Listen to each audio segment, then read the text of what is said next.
இமயமலை அடிவாரத்தில் ஒரு மடம். அங்கே ஒரு சன்னியாசி இருந்தார். அவர்கிட்ட ஒருத்தர் வந்தார். சுவாமி, ஆசையை உதற நினைக்கிறேன், முடியல, ஒட்டிக்கிட்டே வருது அப்படின்னாராம். இப்படி உட்கார, ஒரு கதை சொல்கிறேன் அப்படின்னு சொல்லி அவர் சொல்ல ஆரம்பித்தாராம். அவர் சொன்ன கதை என்னன்னா, ஒரு ஊரில் ஒரு ஆள் இருந்தான். அவன் பேர் குப்புசாமி. அவன்கிட்ட எப்பவும் ஒரு பழைய தொப்பி இருக்கும், விடவே மாட்டான். அதனால் அவனை எல்லாரும் தொப்பி சாமி அப்படின்னு தான் கூப்பிடுறது வழக்கம். ஒரு புது தொப்பி வாங்கிக்கப்படாதாப்பா அப்படின்னு நண்பர்கள்லாம் சொல்லி பார்த்தாங்க. பணத்துக்கு எங்கே போவேன் அப்படின்னு விட்டானான். பணம் வச்சிருக்கான், செலவு பண்ண மனசு வரல. மகா கஞ்சன். பழைய பாட்டில்கள்லாம் வாங்கி விற்றுக்கிட்டு இருந்தான். அப்படி ஒரு தடவை பழைய கண்ணாடி சாமான்களை ஏலத்தில் எடுத்தப்போ அதில் ஒரு அருமையான சென்ட்டு பாட்டில் கிடச்சிது. உடனே ஒரு ஐடியா பண்ணான். அந்த சென்ட்டை சின்ன சின்ன பாட்டில்களில் அடைச்சி ஜன்னல் ஓரமாக அடுக்கி வச்சுட்டான். அதை விற்றா நிறைய பணம் கிடைக்குமே, அதனால். இதுக்கு இடையில் ஒரு நாள் அவன் அப்படியே உட்காந்துருந்தான். அந்த நேரம் நண்பன் வந்தான். ஏண்டா, உன் பழைய தொப்பியை மாற்றப்படாதா? ஊரில் எல்லாரும் கேலி பேசுகிறாங்களே உன்னை தொப்பி சாமின்னு அப்படின்னு சொல்லி கேட்டிருக்கான். இந்த சென்ட்டு பாட்டில் விற்றதும் பணம் வரும், அதுக்கப்புறம் பார்க்கலாம் அப்படின்னு நானா இவன். சரி வா, நீச்சல் குளத்துக்கு போயிட்டு வருவோம் அப்படின்னு கூப்பிட்ருக்கான் நண்பன். 2 பேரும் போனாங்க. அதே நேரம் அந்த ஊர் நீதிபதியும் அங்கே குளிக்க வந்தாராம். அவர்கிட்ட இருந்தது விலை வசந்த ஒரு புது தொப்பி. அதை அங்கே இருந்த ஸ்டாண்டில் மாட்டிவிட்டு குளிக்க போனார். இதுக்கிடையில் குப்புசாமி குளிச்சுட்டு வந்தான். அவனுடைய பழைய தொப்பியை காணலை. அந்த புது தொப்பியை பார்த்தா இது நண்பனுடைய வேலை தான் அப்படிங்கிறதாக புரிஞ்சுக்கிட்டு அதை எடுத்து மாட்டிட்டு வந்துட்டான். நீதிபதி குளிச்சுட்டு வந்து பார்க்குறாரு, தொப்பியை காணும். போலீஸில் புகார் கொடுத்தார். அவங்க தேடினாங்க. ஒரு மூலையில் பழைய தொப்பி கிடச்சிது. அடடா, இது நம்ம குப்புசாமியோட தொப்பி இல்லையா அப்படின்னு நானா ஒருத்தன். உடனே அவன் வீட்டுக்கு தேடிட்டு போயிருக்காங்க. அங்கே போய் பார்த்தா புது தொப்பி அங்கே இருக்குது. உடனே அவனுக்கு 1000 ரூபாய் அபராதம் போட்டாங்களாம். அவன் பணத்தை கட்டிவிட்டு ரொம்ப எரிச்சலோடு வீட்டுக்கு வந்தான். பழைய தொப்பி கண்ணில் பட்டது. மறுபடியும், உன்னால தானே எனக்கு 1000 ரூபா நஷ்டம் அப்படின்னு சொல்லி அதை எடுத்துக்கிட்டு அப்படி போயிருக்கான். அந்த ஊர் குளத்தில் வீசி எரிஞ்சிட்டு வந்துட்டான். அது மீன் பிடிக்கிற ஒருத்தன் கையில் சிக்கிச்சு.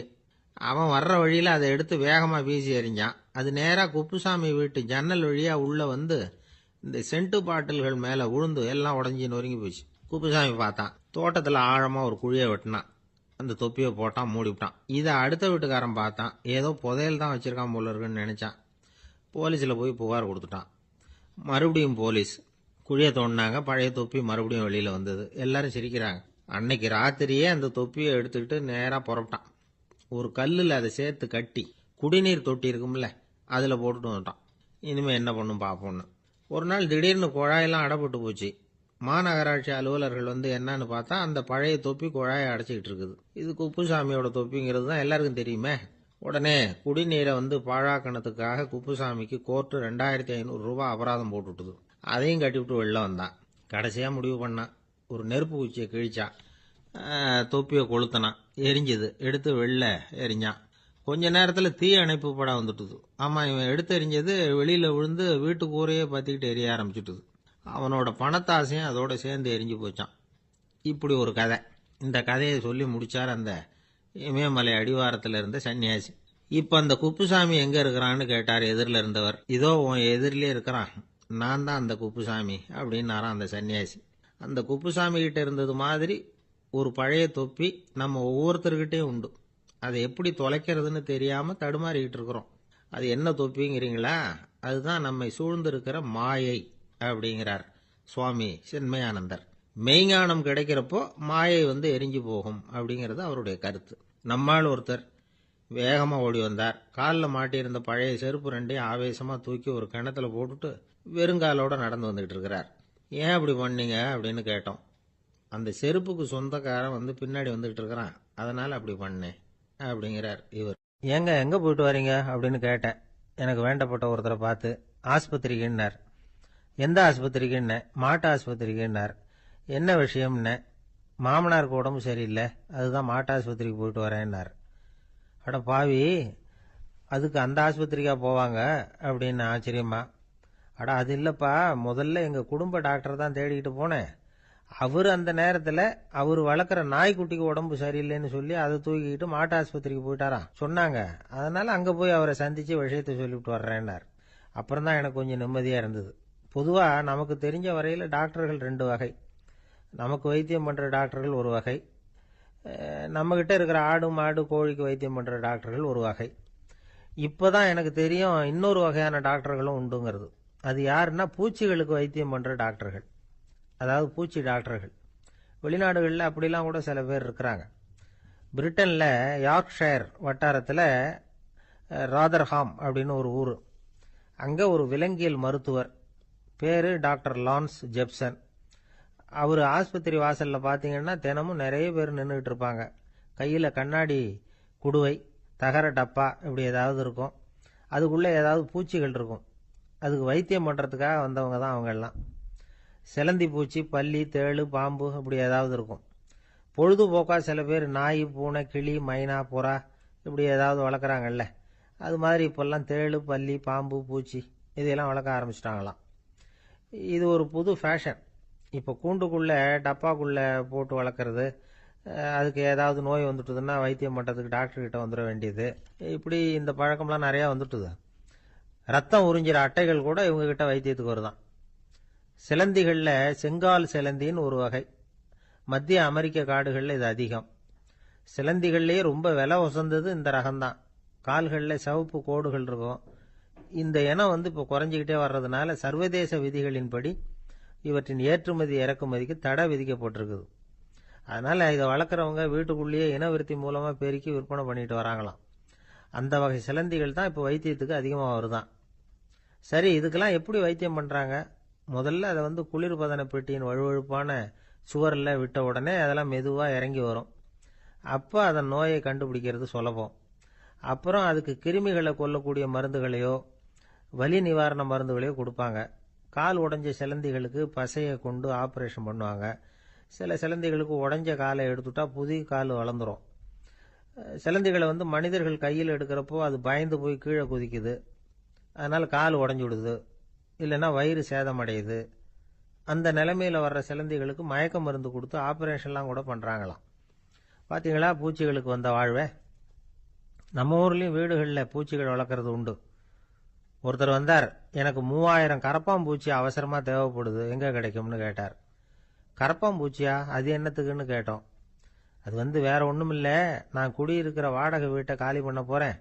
வீட்டு சொந்தக்காரர் என்ன சொல்கிறாருன்னா, இந்த வீட்டுக்கு நான் குடி வந்தப்போ எப்படி இருந்ததோ அதே நிலைமையில் விட்டுட்டு போகணும்னு வீட்டுக்காரர் சொல்லியிருக்கிறார், அதனால தான் கேட்டேன் அப்படின்னார். ஒரு அரசனும் அமைச்சரும் ஒரு நாள் ரொம்ப சாவகாசமாக பேசிகிட்டு இருந்தாங்களாம்.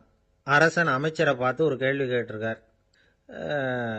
ஏங்க அமைச்சரே, ஆசை இல்லாத ஒரு மனுஷனால இருக்க முடியுமா அப்படின்னு. ஏன் முடியாது, துறவி அப்படிங்கிறவங்கெல்லாம் அப்படிப்பட்டவங்க தானே அப்படின்னாராம் அமைச்சர். அவங்கெல்லாம் உண்மையிலேயே ஆசையை விட்டவங்க தானா அப்படின்னு கேட்டாராம் ராஜா. அப்படிதான் இருக்கணும் அப்படின்னாராம் அமைச்சர். அப்படின்னா ஆசையே இல்லாத ஒரு உண்மையான துறவியை நான் பார்க்கணுமேன்னார். அது என்ன பிரமாதம், அதுக்கு நான் ஏற்பாடு பண்ணுறேன் அப்படின்னு விட்டார் இவர். சொல்லிவிட்டு உடனே புறப்பட்டு போனார். அங்கங்கே தேடினார். அப்புறம் தான் அவருக்கு புரிஞ்சுது உண்மை துறவியை கண்டுபிடிக்கிறது எவ்வளவு கஷ்டமான காரியம்னு. இருந்தாலும் ராஜா கிட்ட சொல்லியாச்சே, உண்மை துறவியை காட்டுறேன்னு. இப்போ என்ன பண்ணுறது? ராஜா கிட்ட சொன்னபடி நடக்கலைன்னா அவருக்கு கோபம் வந்துடும். அமைச்சர் ஒரு யோசனை பண்ணார். அவருக்கு ஒரு வழி தெரிஞ்சுது. அதுதான் சரின்னு முடிவு பண்ணார். அதாவது அந்த ஊரில் அவருக்கு தெரிஞ்ச நாடக நடிகர் ஒருத்தர் இருக்கிறார், நல்லா நடிப்பார். அவரை போய் பார்த்தார். இதை பாருப்பா, எனக்காக நீ ஒரு காரியம் செய்யணும்னார். என்னன்னு கேட்டார் அவர். நீ ஒரு துறவி மாதிரி கொஞ்ச நேரத்துக்கு நடிக்கணும். ராஜா உன்னை பார்த்துட்டு போகிற வரைக்கும் நடி, அது போதும். அதுக்காக உனக்கு 10,000 ரூபா தரேன் அப்படின்னார். அவர் எந்த காலத்தில் இவ்வளவு பணத்தை மொத்தமாக பார்த்துருக்கார். அதனால் உடனே சரின்னு ஒத்துக்கிட்டார். அமைச்சர் அரண்மனைக்கு திரும்பி வந்தார். என்ன அமைச்சரே, இன்னுமா ஒரு உண்மையான துறவி கிடைக்கலன்னார். உண்மையான துறவி ஒருத்தரை இப்போ தான் கொஞ்ச நேரத்துக்கு முன்னாடி பார்த்து பேசிவிட்டு வர்றேன். அவர் நம்ம ஊருக்கு வெளியில் குளத்தங்கரையில் உள்ள ஒரு ஆலமரத்துக்கு அடியில் உட்காந்துருக்கிறார் அப்படின்னார் இவர். அப்படின்னா உடனே புறப்படுங்க அப்படின்னார் ராஜா. பரிவாரங்களோடு புறப்பட்டார். அங்கே அந்த மரத்தடியில் அந்த ஆள் வேஷம் போட்டுக்கிட்டு துறவி மாதிரி உட்காந்துருக்கிறான். ராஜா நேராக போனார். அந்த துறவி காலில் பொத்துன்னு விழுந்து வணங்கினார். உடனே ராணியும் அவர் காலில் விழுந்தாங்க. அடுத்தபடியாக அமைச்சர் விழுந்தார். அவருக்கு தெரியும் இது நம்ம ஆள் தான்னு. இருந்தாலும் என்ன பண்ணுறது, நேரம். அப்புறம் பரிவாரங்கள்லாம் துறவி காலில் விழுந்து ஆசீர்வாதம் வாங்கிட்டாங்க. ராஜா அப்புறமா தங்கத்தட்டில் பொன்னையும் பொருளையும் வச்சு அந்த துறவிகிட்ட ரொம்ப பணிவாக நீட்டுறார். தாங்கள் தயவு பண்ணி இதை ஏற்றுக்கணும் அப்படின்னு வேண்டிக்கிட்டார். அந்த துறவி பற்றில்லாமல் அதை பார்த்தார். எல்லாத்தையும் திறந்துட்ட எனக்கு இதெல்லாம் எதுக்காக அப்படின்னு சொல்லி அதை மறுத்துட்டாராம். ஆஹா, உண்மையான துறவியை பார்த்துட்டோம் அப்படிங்கிற ஆனந்தம் அரசருக்கு. ரொம்ப நிம்மதியாக திருப்தியாக திரும்பி வந்தார் அரண்மனைக்கு. அதுக்கப்புறம் அமைச்சர் யாருக்கும் தெரியாமல் அந்த துறவிகிட்ட ஓடினார். சொன்ன பிரகாரம் பணத்தை நீட்டினார். இந்தாப்பா, நான் உங்ககிட்ட சொன்னபடி 10,000 ரூபா பணம் எடுத்துக்கோ அப்படின்னார். அந்த ஆள் ராஜா கிட்ட சொன்னது மாதிரியே எல்லாத்தையும் திறந்துட்ட எனக்கு இதெல்லாம் எதுக்காக வேணாம் அப்படின்னு விட்டாராம். நடித்த வரைக்கும் போதும்ப்பா, இனிமேல் இந்த நாடக வசனம்லாம் வேணாம், வேஷத்தை கலைச்சிரு, பணத்தை வாங்கிக்கோன்னார். இல்லைங்க, இது வேஷம் இல்லை, இது வசனமும் இல்லை, இது உண்மை.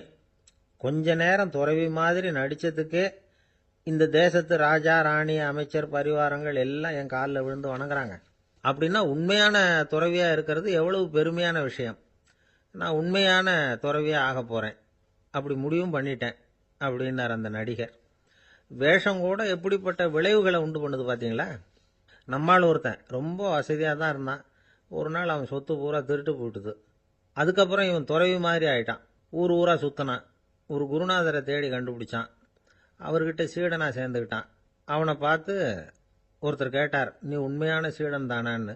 இல்லைங்க, சீடன் மாதிரி நடிச்சுக்கிட்டு இருக்கிறேன் அப்படின்னா. அது குரு துரோகம் இல்லையா அப்படின்னு கேட்டார் அவர். இல்லைங்க, நான் பண்ணது குரு துரோகம் இல்லை, என் குரு பண்ணது தான் துரோகம். என்னுடைய பணத்தை கொள்ளையடிச்சது இவர் தான். அதை எங்கே வச்சிருக்காருன்னு கண்டுபிடிக்கிறதுக்காக தான் இவர்கிட்ட வந்து சீடனாக சேர்ந்துருக்கிறேன் அப்படின்னா. இன்றைக்கு பல பேர் வந்து உயில் எழுதி வைக்கிறாங்கல்ல. இந்த உயில்னா என்ன? அதாவது ஒரு நபர் தனக்கு பின்னாடி தன்னுடைய சொத்துக்கள் யாருக்கு போய் சேரணும்னு நினைக்கிறாரோ அந்த நினைப்பை சட்டப்படி உறுதிப்படுத்துறது தான் உயில். சரி, உயிலை வந்து யார் எழுதலாம்? 18 வயசு பூர்த்தியான யாரும் உயில் மூலமாக சொத்துக்களை விநியோகிக்கலாம். கண் பார்வை இல்லாதவங்க, காது கேளாதவங்க, வாய் பேச முடியாதவங்க, இவங்கெல்லாம் கூட உயில் எழுதி வைக்கலாம். புத்தி சுவாதீனம் இல்லாதவங்க கூட சில சமயம் புத்தி தெளிவாக இருந்தால் உயில் எழுதலாமா. குடிபோதையில் இருக்கிறவங்க, தாங்கள் என்ன செய்கிறோங்கிறது தெளிவாக அறிய முடியாதவங்க, நோய் நொடியில் இருக்கிறவங்க, இவங்கெல்லாம் உயில் எழுத முடியாது. ஒருத்தரை நிர்பந்தப்படுத்தி ஏமாத்தி அல்லது சுய நினைவில்லாத ஒருத்தர்கிட்ட எழுதி வாங்கி வைக்கிற உயில் வந்து செல்லாது.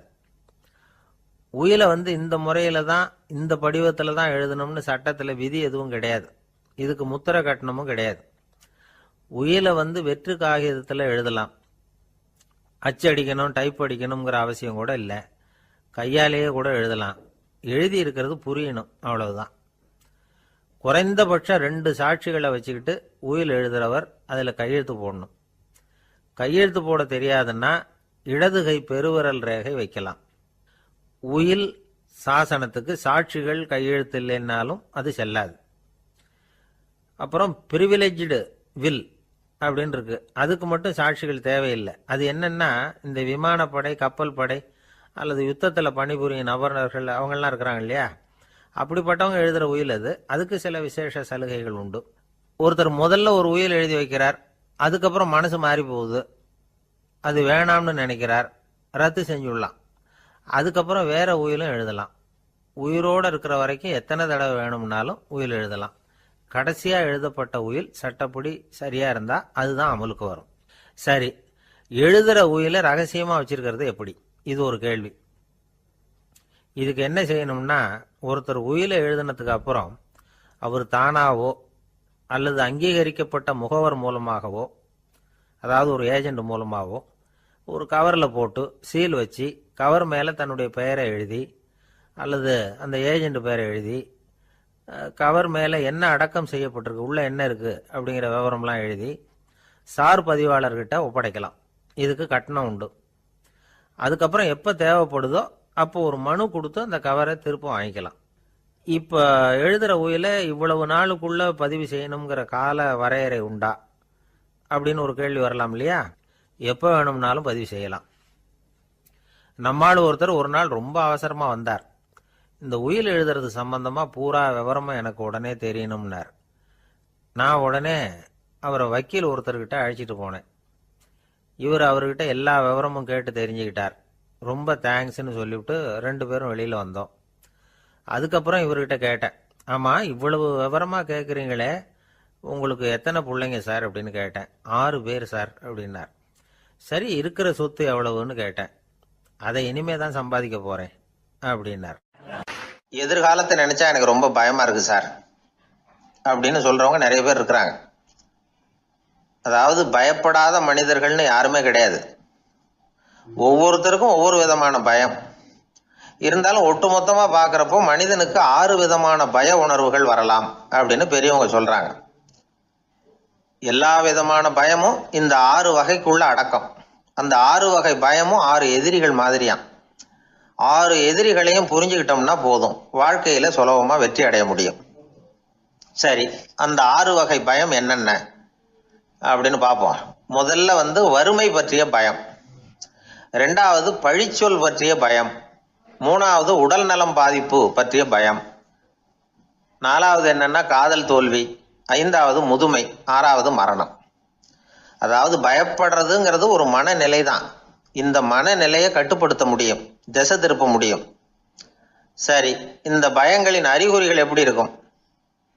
வறுமை பற்றிய பயம் அப்படின்னு முதல்ல சொன்னோம் இல்லையா, அந்த பயத்தின் அறிகுறிகளை தெரிஞ்சுக்குவோம்.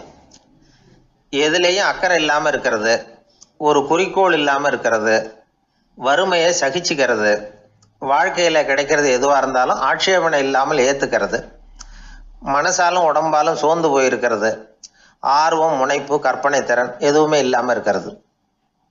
இதெல்லாம் தான் அந்த வறுமை பற்றிய பயத்தின் அறிகுறிகள். அந்த அடுத்தது ஒன்று பார்த்தோமே, பழிச்சொல் பற்றிய பயம். அதாவது அடுத்தவங்க நம்மளை குறை சொல்லி விடுவாங்களோ அப்படிங்கிற பயம். இதுக்கு அறிகுறி என்ன தெரியுமா? புதியவர்களை சந்திக்கிறதுக்கு பயப்படுறது, முடிவு எடுக்க முடியாமல் குழம்புறது, பிரச்சனைகளை தவிர்க்க விரும்புறது, தாழ்வு மனப்பான்மை, வரவுக்கு மீறி செலவு செஞ்சு இமேஜை உயர்த்திக்கிறது, குறிக்கோள் இல்லாத வாழ்க்கை, இதெல்லாம் தான் அதுக்கு அறிகுறிகள். 3வது பயம் உடல் நலம் பாதிப்பு பற்றிய பயம், அதாவது நோய் பற்றிய பயம். ஒரு உண்மை என்ன தெரியுமா? டாக்டரை சந்திக்கிற மனிதர்களில் 75% பேர் தங்களுக்கு நோய் வந்துட்டுதுங்கிற கற்பனையில் இருக்கிறவங்களாம். நிஜமாவே நோய் கிடையாது அவங்களுக்கு. இந்த பயத்தின் அறிகுறிகள் என்னன்னா, வியாதிக்கான அறிகுறிகள் தன்னிடம் இருக்கிறதாக நினச்சிக்கிறது, எந்த நேரமும் வியாதியை பற்றியே பேசி பேசி மனசை அங்கேயே வச்சிருக்கிறது, நோய் சம்பந்தமான செய்திகளை படித்து நமக்கு இப்படி ஆயிடுமோ அப்படின்னு வேதனைப்படுறது, இதெல்லாம் தான் அதுக்கு அறிகுறிகள். 4வது பயம் காதல் தோல்வி. இது ரொம்ப வேதனை, உடம்பையும் மனசையும் சீரழிச்சு விடும். ஆண்களை விட பெண்கள் தான் இந்த பய உணர்வில் அதிகமாக பாதிக்கப்படுறாங்க. 5வது முதுமை பற்றிய பயம். 6வது மரண பயம், வயசான காலத்தில் எப்படி சமாளிக்கிறது அப்படிங்கிற பயம். ஆக இதையெல்லாம் நாம் புரிஞ்சிக்க வேண்டியது ரொம்ப அவசியம். இந்த 6 வகை பயங்களை சரியாக புரிஞ்சுக்கிட்டு நாம் நடந்துக்கணும். வாழ்க்கையின் முன்னேற்றத்துக்கு இந்த பயங்கள் முட்டுக்கட்டே ஆகிடக்கூடாது. உழைச்சி பணம் சேர்க்கணும், உற்சாகமாக மனசை வச்சுக்கணும். மனசை கட்டுப்படுத்துகிற மார்க்கம் தெரிஞ்சுக்கிட்டா போதும், எல்லாம் சரியாக வந்துடும். நம்ம ஆள் ஒருத்தன் சொன்னான், சார் எனக்கு வறுமை பற்றிய பயம்தான் இருந்தது, ஒரே ராத்திரியில் 30,000 ரூபா தயார் பண்ணிவிட்டேன், இப்போ எனக்கு இன்னொரு பயம் வந்துட்டுதுன்னா. என்ன பயம்னு கேட்டாங்க. போலீஸு கண்டுபிடிச்சிருமோங்கிற பயம்னா. இது இந்த பயத்தில் அடங்காது. அதனால் அஞ்சி அஞ்சி சாவார், அஞ்சாத பொருள் இல்லை அப்படின்னு பாரதி சொன்னார் இல்லையா, அது மாதிரி பயத்தை புரிந்து கொண்டு அதற்கு தகுந்த மாதிரி நம்முடைய வாழ்க்கையை அமைத்து கொள்ள வேண்டும். அப்படி அமைத்துக் கொள்ளுகிறவர்களுக்கு வெற்றி நிச்சயம். ஒரு வயசான பாட்டியும் தாத்தாவும் ஒரு பூங்காவில் உட்காந்து பேசிக்கிட்டு இருக்கிறாங்க. அவங்களுக்கு கல்யாணம் ஆகி 53 வருஷம் ஆச்சு.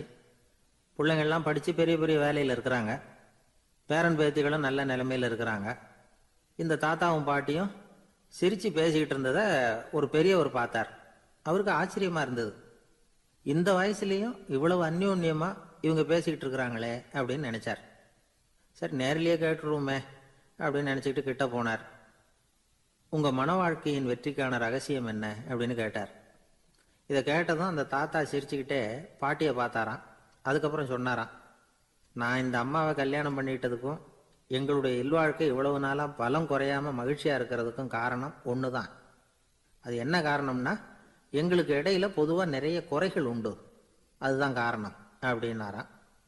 அவர் சொல்கிறது சரிதான் அப்படிங்கிறது மாதிரியே அந்த பாட்டியும் அவரை நிமிர்ந்து பார்த்தாங்களாம். இந்த பெரியவர் மறுபடியும் அந்த பாட்டியை பார்த்து அதே கேள்வியை கேட்டிருக்கார். உங்களுடைய நீண்டகால மன வாழ்க்கைக்கு கிடைச்ச வெற்றி எதனாலேன்னு சொல்ல முடியுமா அப்படின்னு கேட்டாராம். அவங்களும் சிரிச்சுக்கிட்டே பதில் சொன்னாங்களாம். என்ன பதில் தெரியுமா?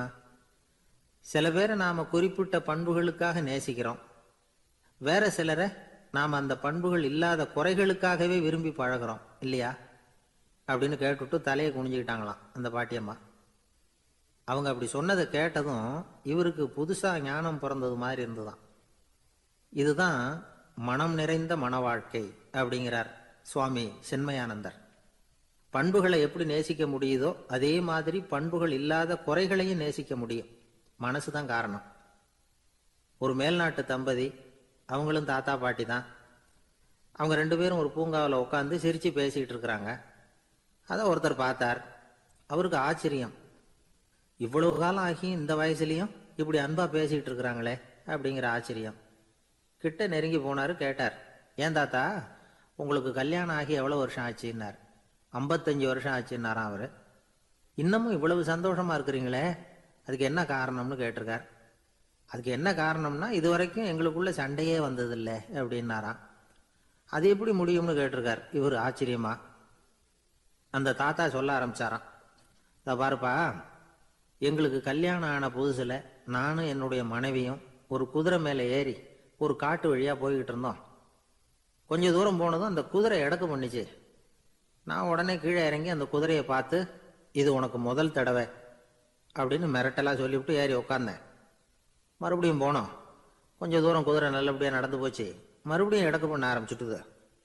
நான் கீழே இறங்கினேன். கையில் இருந்த சாட்டையால் ஓங்கி ஒரு அடி கொடுத்தேன். இது உனக்கு 2வது தடவை அப்படின்னு சொல்லிவிட்டு ஏறி உக்காந்தேன். மறுபடியும் குதிரை கொஞ்சம் தூரம் நல்ல விதமாக நடந்து போச்சு. அப்புறமும் எடக்கு பண்ண ஆரம்பிச்சுட்டுது. அந்த சமயத்தில் ஒரு ஆற்று பாலத்தை கடந்து போய்கிட்டு இருக்கிறோம். நான் கீழே இறங்கினேன்.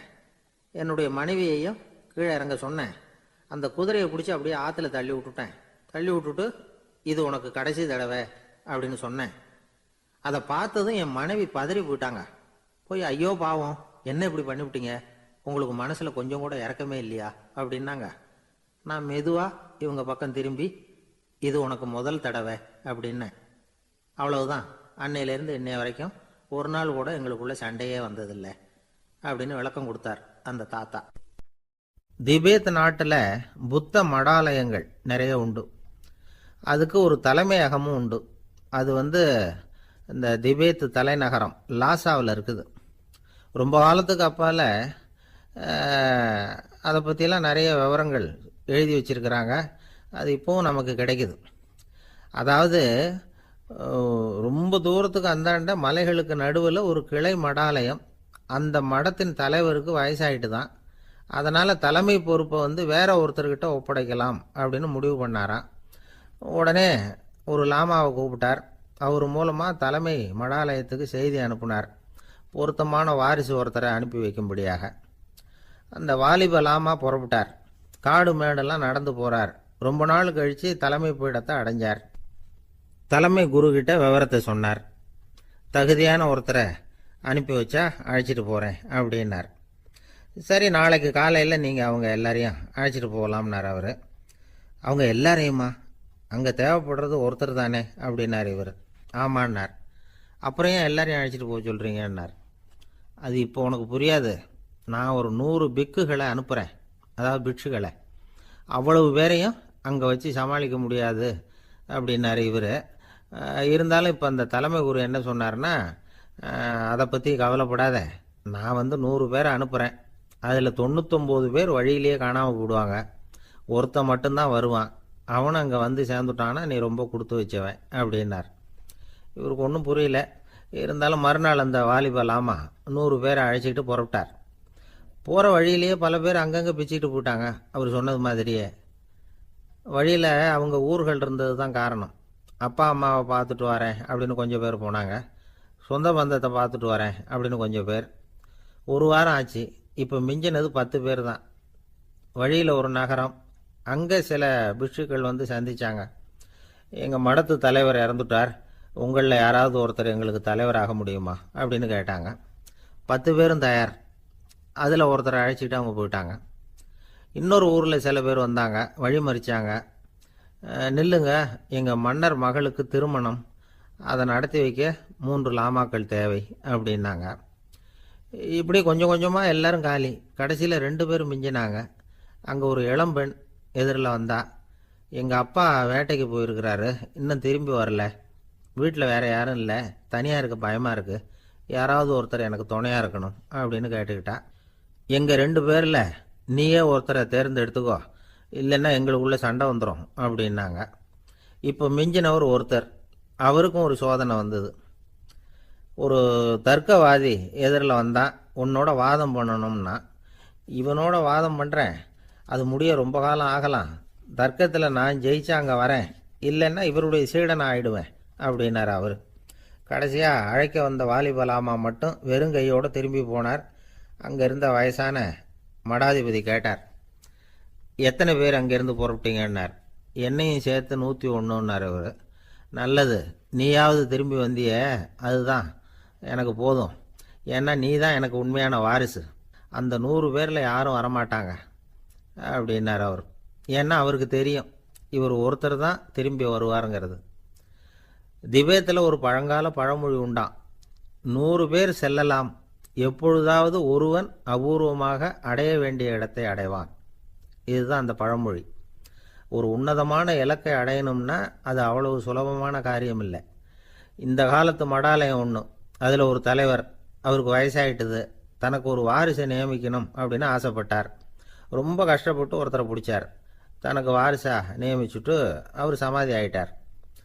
புதுசாக பொறுப்பேற்றுக்கிட்டவர் அப்படியே உட்காந்துருந்தார். அவரை தேடிட்டு பத்திரிகை நிருபர்கள்லாம் வந்தாங்க, கேட்டாங்க. அவர் உங்கள் பொறுப்பில் அவர் பெரியவர் விட்டுட்டு போன இது எவ்வளவு சுமாராக தேரும், எவ்வளவு விட்டுட்டு போனார் அப்படின்னு கேட்டிருக்கிறாங்க. அது என்ன ஒரு 50 லட்சம் இருக்கும் அப்படின்னாராம். அவ்வளவும் பணமா அப்படின்னு கேட்டிருக்காங்க. இல்லைங்க, கடன் அப்படின்னாராம் இவர். நாட்டில் நல்லவங்க ஒருத்தர் 2 பேர் இருக்கிறதுனால தாங்க மழையே பெய்யுது அப்படின்னு சொல்றது உண்டு. நல்லார் ஒருவர் உளரேல் அவர் பொருட்டு எல்லாருக்கும் பெய்யும் மழை. சில சமயம் ரொம்ப பேர் திடீர்னு நல்லவங்களா ஆயிடுவாங்க போல இருக்கு. அதனால தான் விடாம பேய் மழையா கொட்டி தீர்த்துடுது. எல்லாரும் நல்லவங்களாயிட்டா உலகமே தாங்காது போல இருக்க.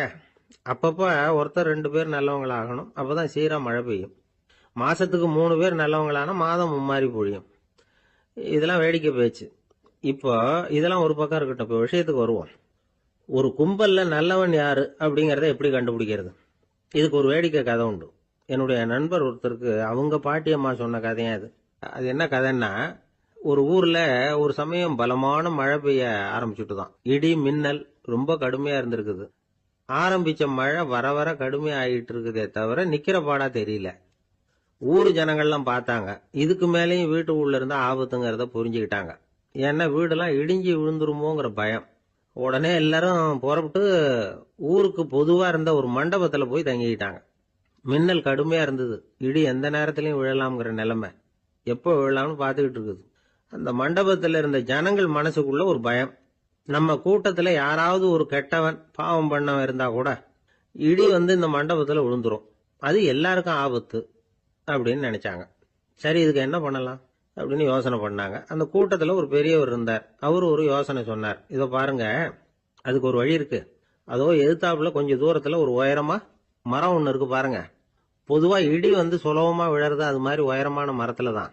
நம்ம கூட்டத்துல இருக்கிறவங்க எல்லாரும் ஒவ்வொருத்தரா போய் அந்த மரத்தை தொட்டு விட்டு திரும்பி வந்துடணும். நம்மள பாவம் பண்ணவன் யாரோ அவன் அந்த மரத்தை தொடுற சமயத்துல இடி விழுந்துரும், அவன் மட்டும் போயிடுவான், மண்டபத்துல இருக்கிற நாமெல்லாம் பொழைச்சிக்கலாம் அப்படின்னு ஐடியா கொடுத்தாரு அந்த பெரியவர். இது நல்ல யோசனையா பட்டது. எல்லாரும் ஒத்துக்கிட்டாங்க. ஒவ்வொருத்தரா போய் அந்த மரத்தை தொட்டு விட்டு திரும்பி வந்தாங்க. இடி எதுவும் விழல. இன்னமும் பாவம் பண்ண ஆசாமி அதை போய் தொடல போல இருக்கு அப்படின்னு நினைச்சுக்கிட்டாங்க. ஒவ்வொருத்தரா போறாங்க, எல்லாரும் போய் தொட்டு விட்டு வந்தாச்சு. இன்னும் ஒரே ஒரு ஆசாமி தான் பாக்கி. கடைசியா இருந்த அந்த ஆள் பயந்துட்டான். இது வரைக்கும் இடி விழலைன்னா இப்ப என்ன அர்த்தம்? இப்ப நாம தான் பாக்கி, நாம தான் தப்பு பண்ண ஆள் போல இருக்கு அப்படின்னு நினைச்சுட்டான். அதனால துணிச்சலா போய் தொடுறதுக்கு பயந்தான், தயங்கிக்கிட்டே இருந்தான். இருந்தாலும் மற்றவங்க எல்லாம் சும்மா இருப்பாங்களா? கட்டாயப்படுத்தி கழுத்தை பிடிச்சி தள்ளாத குறையா அவனை தள்ளி விட்டாங்க, போய் தொட்டுட்டு வாடான்னு. அவன் நடுங்கிட்டே போய் அந்த மரத்தை தொட்டான். அதே வினாடி ஒரு பயங்கரமான மின்னல் இடி விழுந்துட்டுது. எங்க விழுந்தது தெரியுமா? அந்த ஆள் மேல இல்ல, மண்டபத்துல விழுந்தது. மண்டபத்துல இருந்தவங்க பூரா காலி. அந்த ஒரு ஆள் மட்டும் பொழைச்சிக்கிட்டான். இந்த ஒரு ஆளை காப்பாத்துறதுக்காக தான் இடி மண்டபத்துல விழாம இருந்திருக்குது. இதுதான் கதை. அதனால நல்லவங்க எப்படியும் தப்பிச்சுக்குவாங்க அப்படிங்கிறது ஒரு நீதி. ஒருத்தன் அப்படிதான் தெருவில் நடந்து போய்கிட்டு இருந்தான், ரொம்ப நல்லவன். எதிரில் ஒருத்தன் சைக்கிள்ல வந்துகிட்டு இருந்தான். அதுல மோதி இவன் கீழே விழுந்துட்டான். சைக்கிள்காரன் உடனே இறங்கி இவனை தூக்கி விட்டான். இவன் எழுந்திரிச்சு அவனை முறைச்சி பார்த்தான். அப்படி பார்க்காதீங்க சார், நீங்கள் ரொம்ப புண்ணியம் பண்ணியிருக்கீங்க, அதுதான் இப்போ வந்து சைக்கிளில் மோதிக்கிட்டீங்க அப்படின்றான்.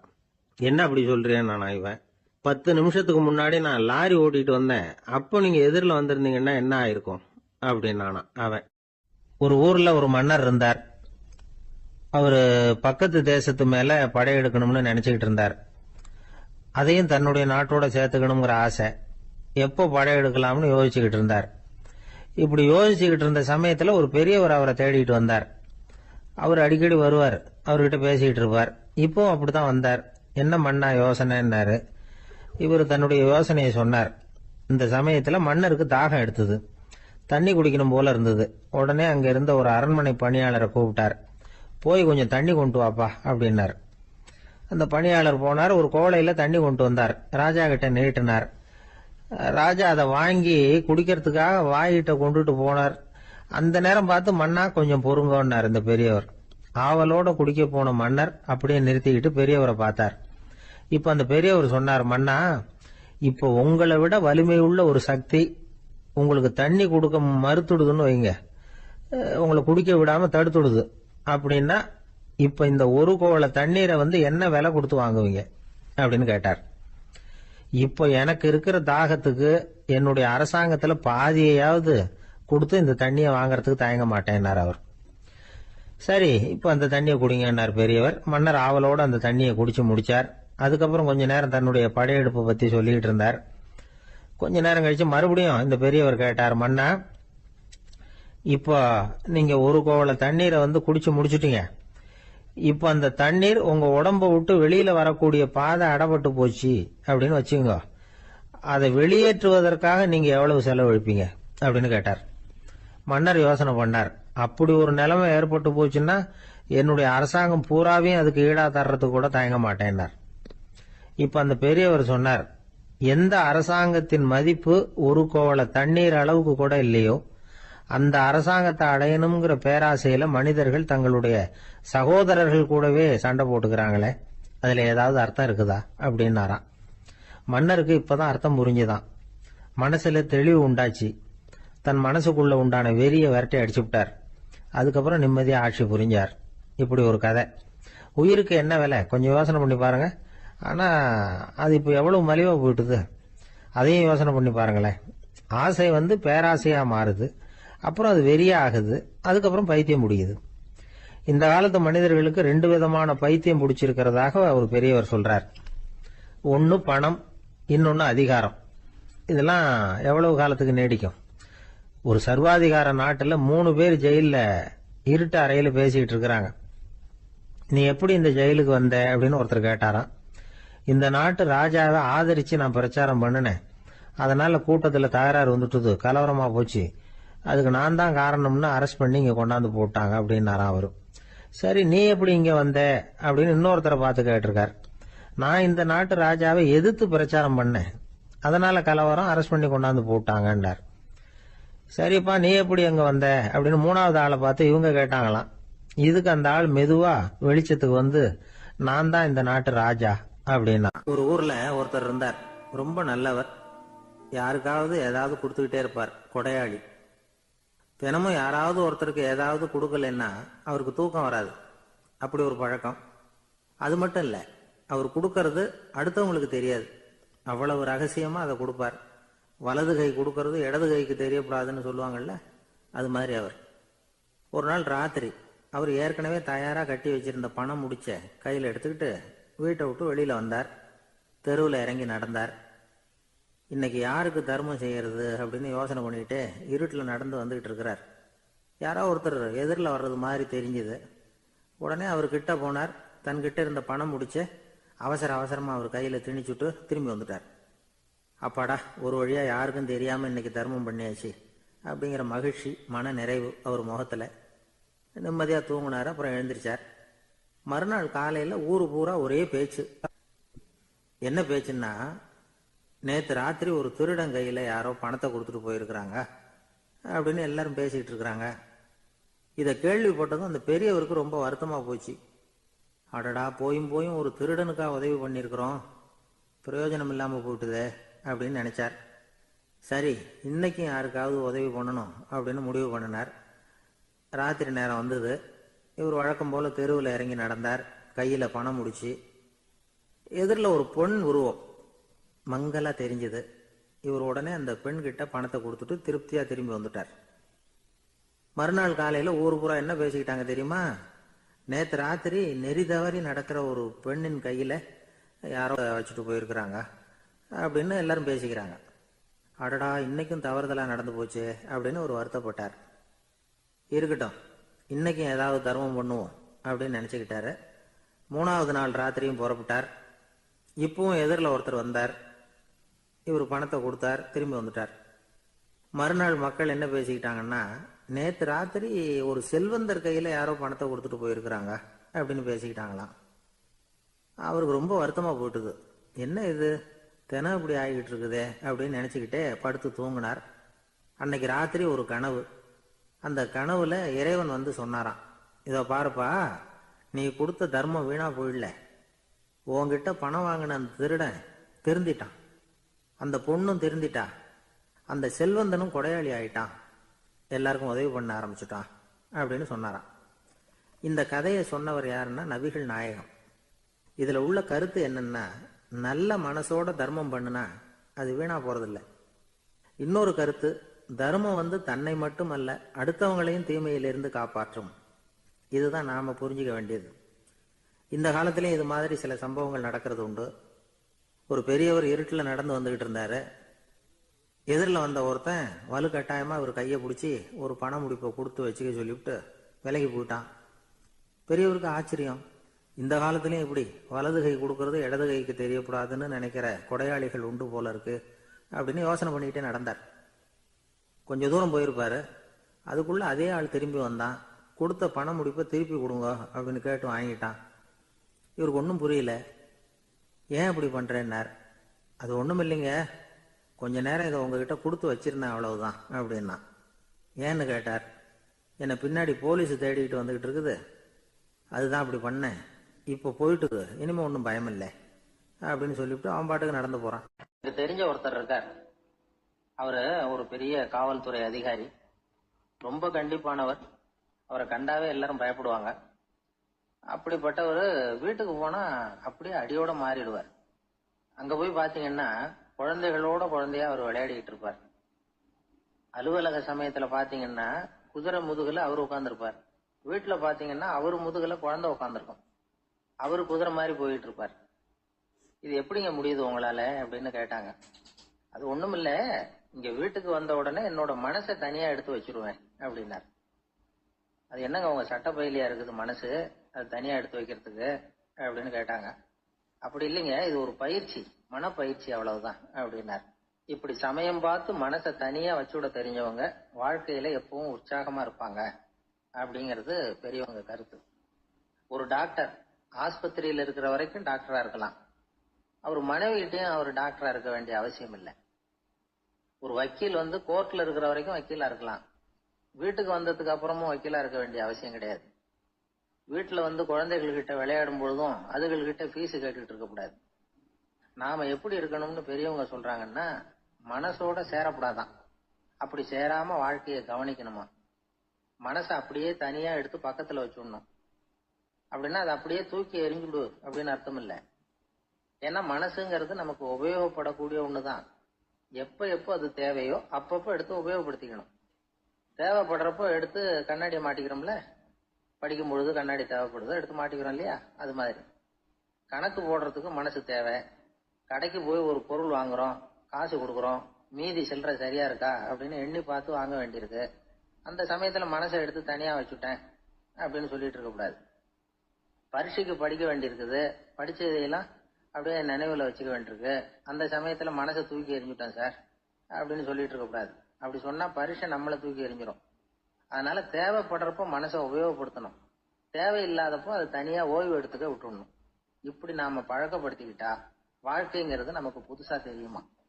மனசுக்கும் ஒரு சக்தி கிடைக்கும். எந்திரங்களுக்கு ஓய்வு கொடுக்குற மாதிரி மனசுக்கும் ஓய்வு கொடுக்கணும், இல்லைன்னா அது களைச்சு போயிடும். குழந்தைகள் மனசை சுமந்துகிட்டு இருக்கிறது இல்ல, இது முதியவர்கள் குழந்தைகள் கிட்ட இருந்து கத்துக்க வேண்டிய ஒரு பாடம். ஆனாலும் இந்த கால குழந்தைகள் கிட்ட ரொம்ப எச்சரிக்கையா இருக்க வேண்டியிருக்கு. ஒரு தாத்தாவும் பேரனும் விளையாடிக்கிட்டு இருக்கிறாங்க. தாத்தா, எனக்கு சைக்கிள் ஓட்ட கத்து கொடு அப்படிங்கிறான் பேரன். சைக்கிள் உயரம் கூட இல்ல, அதுக்குள்ள சைக்கிள் ஓட்டணுமா அப்படின்னாரு தாத்தா. ஏன் தாத்தா, ரயில் ஓட்டுறாரு, அவர் என்ன ரயில் நீளமா இருக்கார் அப்படின்னு கேட்டானா அந்த பையன். ஒரு ஊர்ல ஒரு பெரிய செல்வந்தர் இருந்தார். பணத்துக்கு பஞ்சம் இல்லை. அதனால இந்த உலகத்துல முடியாத காரியம் எதுவும் இல்லைன்னு நினைச்சார். பணம் இருந்தாலே அந்த நினைப்பு தானா வந்துடும். அதனால இவரும் அப்படி நினைச்சதுல ஒன்றும் தப்பு இல்லை. அந்த ஊருக்கு குருநானக் ஒரு தடவை வந்தார்.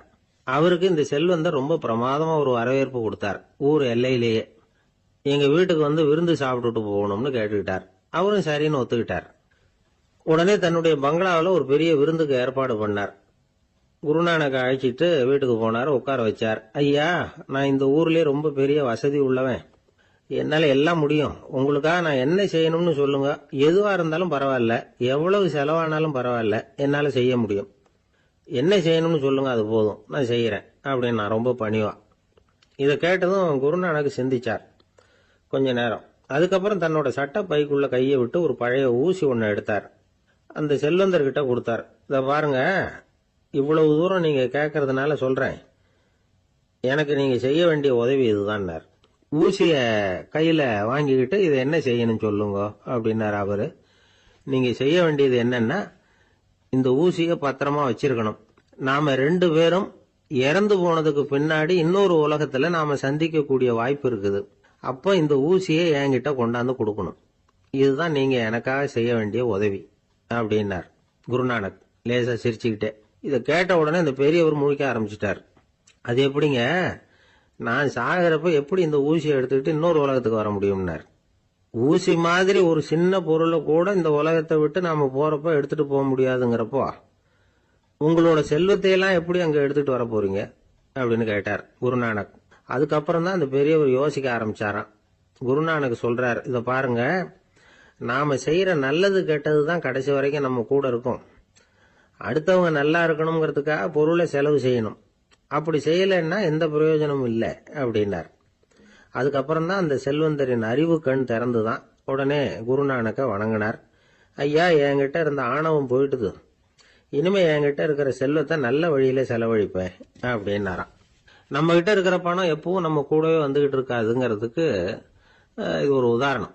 அதுக்காக நாம பணம் சேர்க்கறத பத்தி கவலைப்பட வேண்டியதில்லை, பேசாம படுத்து தூங்கிட்டு இருந்தா போதும் அப்படின்னு இதுக்கு அர்த்தம் பண்ணிக்கப்படாது.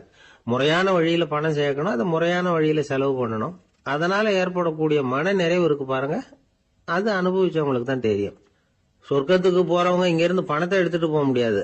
ஆனா நம்ம செல்வத்தை இங்க மத்தவங்களுக்கு பயன்பட செய்து அதனால ஏற்படுற புண்ணியம் இருக்கு பாருங்க, அதை எடுத்துட்டு போக முடியுமா.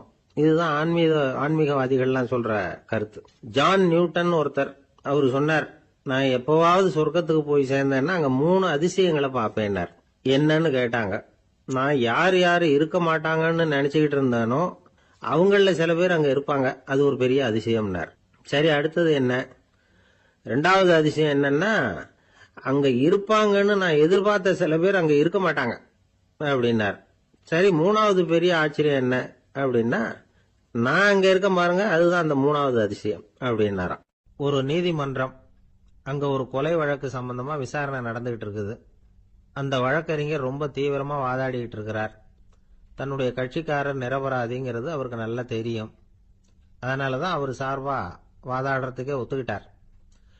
அப்படி அவர் மும்முரமா வாதாடிக்கிட்டு இருக்கிற சமயத்துல அவசரமா தந்தி ஒன்று சேர்ந்தது. அதை வாங்கி படிச்சு பார்த்தார். அதுக்கப்புறம் அதை மடிச்சு தன்னுடைய கோட்டு பையில வச்சுக்கிட்டு தொடர்ந்து வாதாட ஆரம்பிச்சிட்டார். பேசி முடிச்சாரு. அதுக்கப்புறம் அங்க கோர்ட்ல இருந்த சக வக்கீல்கள் அவர்கிட்ட வந்தாங்க. தந்தி ஒன்று வந்ததே, என்ன விஷயம் அப்படின்னு விசாரிச்சாங்களாம். அப்போ அவர் சொல்லியிருக்கிறார், ஊர்ல சிகிச்சைக்காக போயிருந்த என்னுடைய மனைவி இறந்து போனதா தந்தி வந்திருக்குது அப்படின்னாராம். மற்ற வக்கீல்களுக்கு அதிர்ச்சி. என்னங்க இது, மனைவி இறந்ததை விட கேஸ் முக்கியமா உங்களுக்கு அப்படின்னு கேட்டிருக்கிறாங்க. இறந்து போன என் மனைவி மறுபடியும் திரும்பி வர போறதில்ல, ஆனா என்னுடைய கட்சிக்காரர் ஒரு கொலை வழக்கில் மாட்டிக்கிட்டார், அவரும் நிரபராதி, அவர் உசிரை நான் காப்பாற்ற வேணாமா, இதுதான் என்னுடைய கடமை அப்படின்னாராம். இப்படி இவர் சொன்னதும் எல்லாரும் அப்படியே திகைச்சு போய் நின்னுட்டாங்களாம். சரி, கடமைக்கு முக்கியத்துவம் கொடுத்த அந்த வழக்கறிஞர் யார் தெரியுமா? அவர் தான் இரும்பு மனிதர் சர்தார் வல்லபாய் பட்டேல். குஜராத் மாநிலத்தில் 1875 அக்டோபர் 31 அன்றைக்கு ஜாவேரி பாய் அப்படிங்கிறவருக்கு 4வது பிள்ளையா அவர் பிறந்தாராம். இந்த ஜாவேரி பாய் யார் தெரியுமா? ஜான்சி ராணி லட்சுமி பாய் போர் படையில ஒரு வீரரா பணிபுரிஞ்சவர். இளம் வயசுல வல்லபாய் படேல் ரொம்ப சிரமப்பட்டு படிச்சிருக்கார். விடாமுயற்சி வெற்றியை கொடுத்தது. கல்லூரியிலையும் காலடி வச்சார். அதுக்கப்புறம் வக்கீல் பட்டத்தையும் வாங்கினார். பிரிட்டிஷ் ஆட்சி நடந்துகிட்டு இருந்த சமயம் குஜராத்தை சேர்ந்த பர்டோலி தாலுகாவில் விவசாயிகள் மேல அரசாங்கம் திடீர்னு நில வரியை வசதி விட்டுதான். ஏழை விவசாயிகள் ரொம்ப கஷ்டப்பட்டிருக்காங்க. அரசாங்கம் வரி செலுத்தாத விவசாயிகளின் நிலங்களை எல்லாம் ஜப்தி செஞ்சுதான். அரசாங்கத்தை எதிர்க்கிறவங்களை எல்லாம் கைது பண்ணி சிறையில் அடைச்சுட்டாங்களாம். சில பேர் வீடு வாசல் ஆடு மாட்டையெல்லாம் வித்து கூட வரி கட்ட வேண்டிய நிலைமைக்கு ஆளாயிட்டாங்க. வழக்கறிஞர் வல்லபாய் படேல் நில வரியை உடனே ரத்து பண்ணணும் அப்படின்னு பம்பாய் கவர்னருக்கு ஒரு கடிதம் எழுதினார். எந்த பலனும் இல்லை. உடனே எல்லா விவசாயிகளையும் அணி திரட்டினார். அதுக்கு தானே தலைமை தாங்கினார். சத்தியாகிரகம் நடத்தினார். அந்த பகுதியில் எந்த வேலையும் நடக்கல. வேற வழி இல்லை. ஆட்சியாளர்கள் உடனே வரியை ரத்து பண்ணாங்க. சிறையில் இருந்தவங்களெல்லாம் வெளில விட்டாங்க. 1928 ஆகஸ்ட் 6 சர்க்காருக்கும் விவசாயிகளுக்கும் இடையில ஒரு உடன்பாடு ஏற்பட்டது. அதுக்கப்புறம் தான் நிலைமை சரியா போச்சான். வல்லபாய் படேலின் பொது சேவையை பாராட்டின பொதுமக்கள் அவருக்கு சர்தார் அப்படிங்கிற பட்டத்தை கொடுத்தாங்களாம். சர்தார்னா தலைவர் அல்லது தளபதினு அர்த்தம். இரும்பு மனிதர்னு இவருக்கு பேரு. இருந்தாலும் நகைச்சுவை உணர்வும் இவருக்கு நிறைய உண்டு. ஒரு தடவை ஒரு பத்திரிகை நிருபர் வந்திருக்கார்.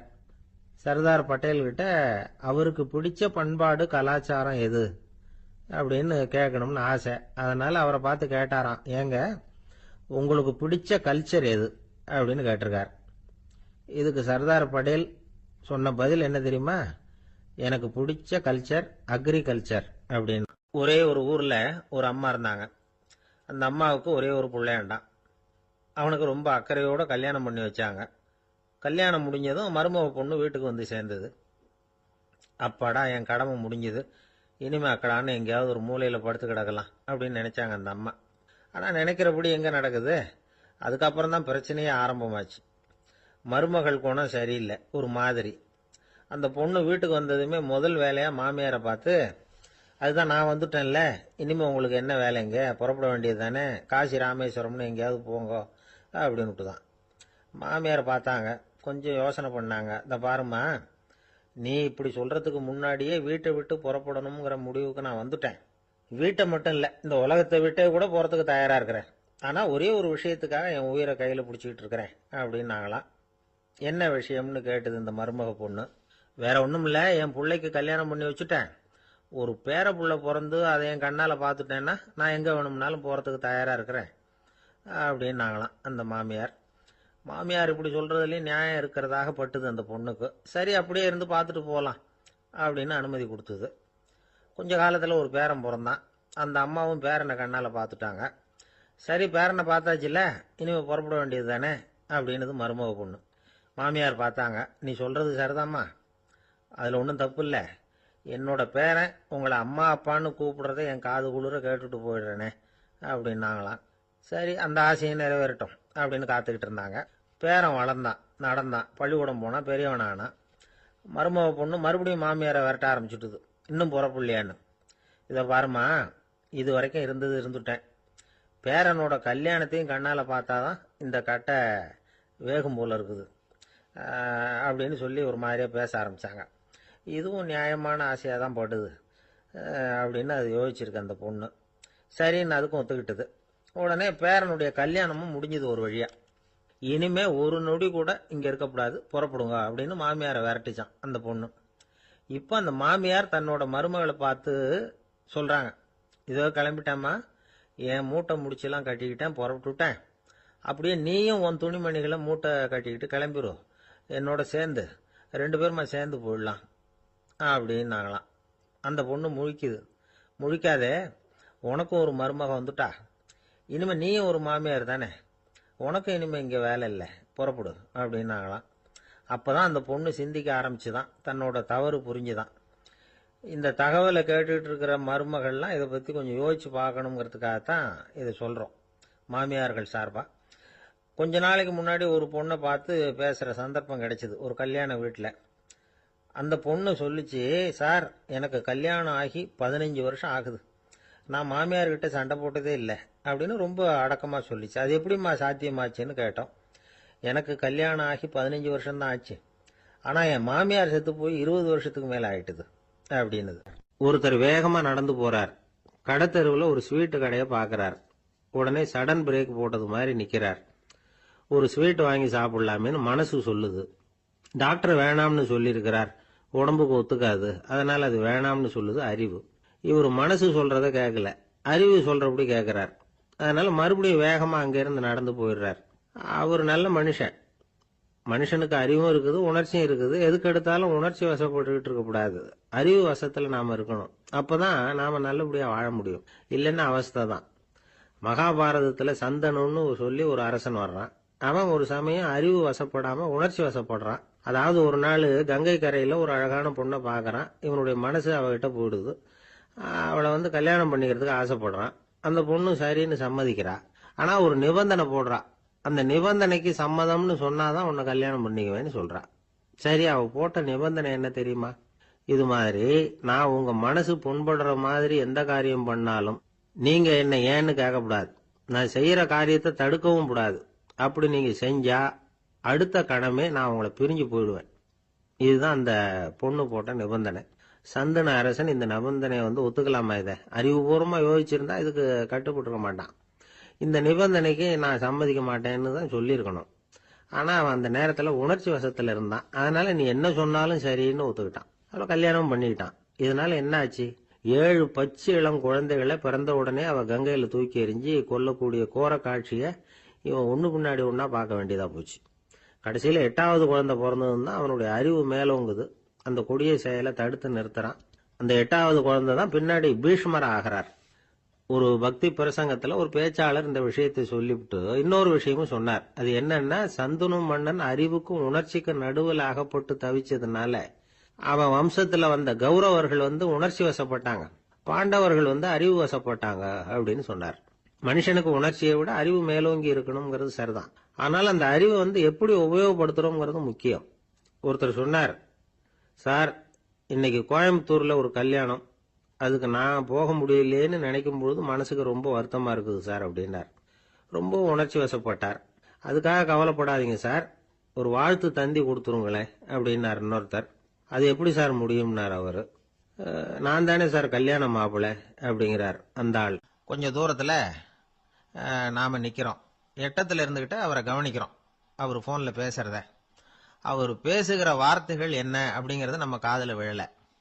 ஆனாலும் அவர் பேசிக்கிட்டு இருக்கிறது நல்ல செய்தியா கெட்ட செய்தியா அப்படிங்கறத நம்மால யூகிக்க முடியும். மகிழ்ச்சியான செய்தியை பேசும்போது முகம் மலருது, புன்னகை பூக்குது. இதுல ஒண்ணு நீங்க கவனிக்கணும். தொலைபேசியில நாம பேசுறப்போ நம்மோட பேசுறவர் எதிரில் இல்ல. அவர் தொலைபேசி வழியா நம்ம குரலை மட்டும்தான் கேட்க போறார். நம்ம முகத்தை அவர் பார்க்க போறது இல்ல. அப்படி இருந்தும் அப்ப நம்ம முகம் ஏன் மலரணும் அப்படின்னா, இதுதான் உடல் மொழி, பாடி லாங்குவேஜ் அப்படின்னு சொல்றாங்க. நம்ம அறியாமலேயே நம்ம உடம்பு செய்திகளை தெரிவிக்குது பாருங்க, அதுதான் உடல் மொழி. ஒரு மனிதர் தொலைபேசியில பேசிக்கிட்டு இருக்கிறத நீங்க தூரத்துல இருந்து கவனிச்சுக்கிட்டே அவர் நண்பரோட பேசுறாரா, மனைவியோட பேசுறாரா, குழந்தையோட பேசுறாரா, இல்ல மேல் அதிகாரி கிட்ட பேசுறாரா, அல்லது அவருக்கு கீழே பணிபுரிகிறவர்கள் கிட்ட பேசுறாரா அப்படிங்கறத கண்டுபிடிக்கலாம். அதுக்கு காரணம் அவருடைய உடல் மொழி. இந்த உடல் மொழி கூட நம்ம வாழ்க்கையின் முன்னேற்றத்துக்கு பயன்படும். இத பத்தியெல்லாம் கூட சில நிபுணர்கள் ஆராய்ச்சி பண்ணி பார்த்திருக்கிறாங்க. அவங்க சில விவரங்களை சொல்றாங்க. குறிப்பா ஒருத்தர் தன்னுடைய நாற்காலியில கிட்டத்தட்ட படுத்துக்காத குறையா உட்கார்ந்துருக்கிறாருன்னு வச்சுங்க. எதிர இருக்கிறவர் பேசுறது அவருக்கு பிடிக்கலன்னு அர்த்தமா. தலையை சொரிஞ்சுக்கிறது, வேற வேற திசைகள்ல பாக்குறது, கொட்டாவி விடுறது, கால்களை மாத்தி போட்டு உட்கார்றது, களைப்பா கை விரல்களை அப்படியே பின்னிக்கிறது, அடிக்கடி கடிகாரத்தை பாக்குறது, இப்படிலாம் ஒருத்தர் பண்ணிட்டு இருக்கிறாருன்னா நாம கூடிய சீக்கிரம் அந்த இடத்த விட்டு எழுந்திரிச்சு வந்துடுறது நல்லது. ஏன்னா இதெல்லாம் அவருடைய சலிப்பு, சோர்வு, ஆர்வமின்மை, இதுக்கு அடையாளங்கள். நம்முடைய பேச்சு அவரை சலிப்படைய வச்சுட்டதுன்னு அர்த்தம். அவர் ரொம்பவும் சோர்ந்து போயிட்டாருன்னு பொருள். நம்முடைய பேச்சில் அவருக்கு ஆர்வம் இல்லைன்னு அர்த்தம். அதே நேரத்தில் நாற்காலியின் நுனியில அமர்ந்து உடலை முன்னுக்கு நகர்த்தி எதிர இருக்கிறவரின் கண்களை பார்த்துக்கிட்டே பேசினாலும் சரி அல்லது பேச்சை கேட்டாலும் சரி உங்க பேர்ல மற்றவங்களுக்கு உள்ள பிடிப்பு அதிகரிக்கும். நாம எப்படிப்பட்டவர்ங்கிறத நம்ம உடம்பும் நடை உடை பாவனையும் அடுத்தவங்களுக்கு காட்டி கொடுத்துரும். உங்க உடம்பு, உங்க பார்வை, நடை, உட்கார்ற விதம் இதை வச்சுக்கிட்டே நீங்க பொறுப்புள்ளவரா, முரடரா, அலட்சியமானவரா, மரியாதை தெரிஞ்சவரா, அடக்கமானவரா, நம்பிக்கைக்கு உரியவரா, நாணயம் இல்லாதவரா, பயந்தவரா, திறமசாலியா, அப்பாவியா அப்படிங்கறதெல்லாம் கண்டுபிடிச்சிடலாம். அதனால இந்த உடல் மொழியை புரிஞ்சுக்கிட்டு நம்மளை கொஞ்சம் சரிப்படுத்திக்கிட்டோம்னா வாழ்க்கையில சுலபமா பல காரியங்களை சாதிக்க முடியும். ஒரு மனநல மருத்துவமனை, அங்க ஒருத்தர் ஒரு நாற்காலியில உட்காந்துக்கிட்டு கார் ஓட்டுறது மாதிரி அப்படி பாவனை பண்ணிட்டு இருந்தார். ஸ்டேரிங்கை திருப்புறது மாதிரி, பின்னாடி வர்ற வண்டியை நிக்க சொல்றது மாதிரி, அப்புறம் இவரு ஒதுங்கிக்கிட்டு அவருக்கு வழி விடுறது மாதிரி, இப்படிலாம் சேட்டைகள் பண்ணிட்டு இருந்தார் மனநல மருத்துவமனையில. இத பார்த்துக்கிட்டு இருந்த ஒருத்தர் பக்கத்துல இருந்த இன்னொருத்தர்கிட்ட கேட்டார், இவர் ஏன் இப்படி பண்றாரு, இவருக்கு ஏன் அப்படி வந்தது நிலைமை அப்படின்னு சொல்லி அவர் விசாரிச்சார். அப்ப அவர் விவரம் சொன்னார்.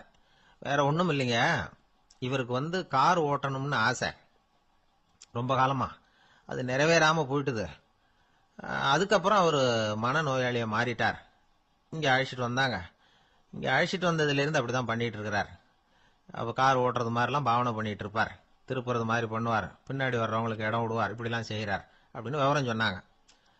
நீங்க சொல்லப்படாதா, இப்ப நீங்க கார் ஓட்டல, வெறும் நாற்காலியில தான் உட்கார்ந்து இருக்கிறீங்க அப்படின்னு நீங்க சொல்லப்படாதா அவருக்கு அப்படின்னு கேட்டாங்க. அது முடியாதுங்க, ஏன்னா அந்த காரை கழுவுறதுக்காக அவர் தினமும் எனக்கு 10 ரூபா கொடுத்துக்கிட்டு இருக்கிறார் அப்படின்னாராம் அங்க வேலை செஞ்சுக்கிட்டு இருந்த ஒருத்தர். அதனால வாழ்க்கையில நாம இந்த உடல் மொழியை புரிஞ்சுக்கணும். உடல் மொழிங்கிறது இப்ப ஆரம்பத்துல சொன்னது மாதிரி அந்த தொலைபேசியில பேசுறவங்கள தூரத்துல இருந்து பார்த்தாவே அவர் யாருகிட்ட பேசுறாரு, என்ன பேசுறாருன்னு தெரியும்.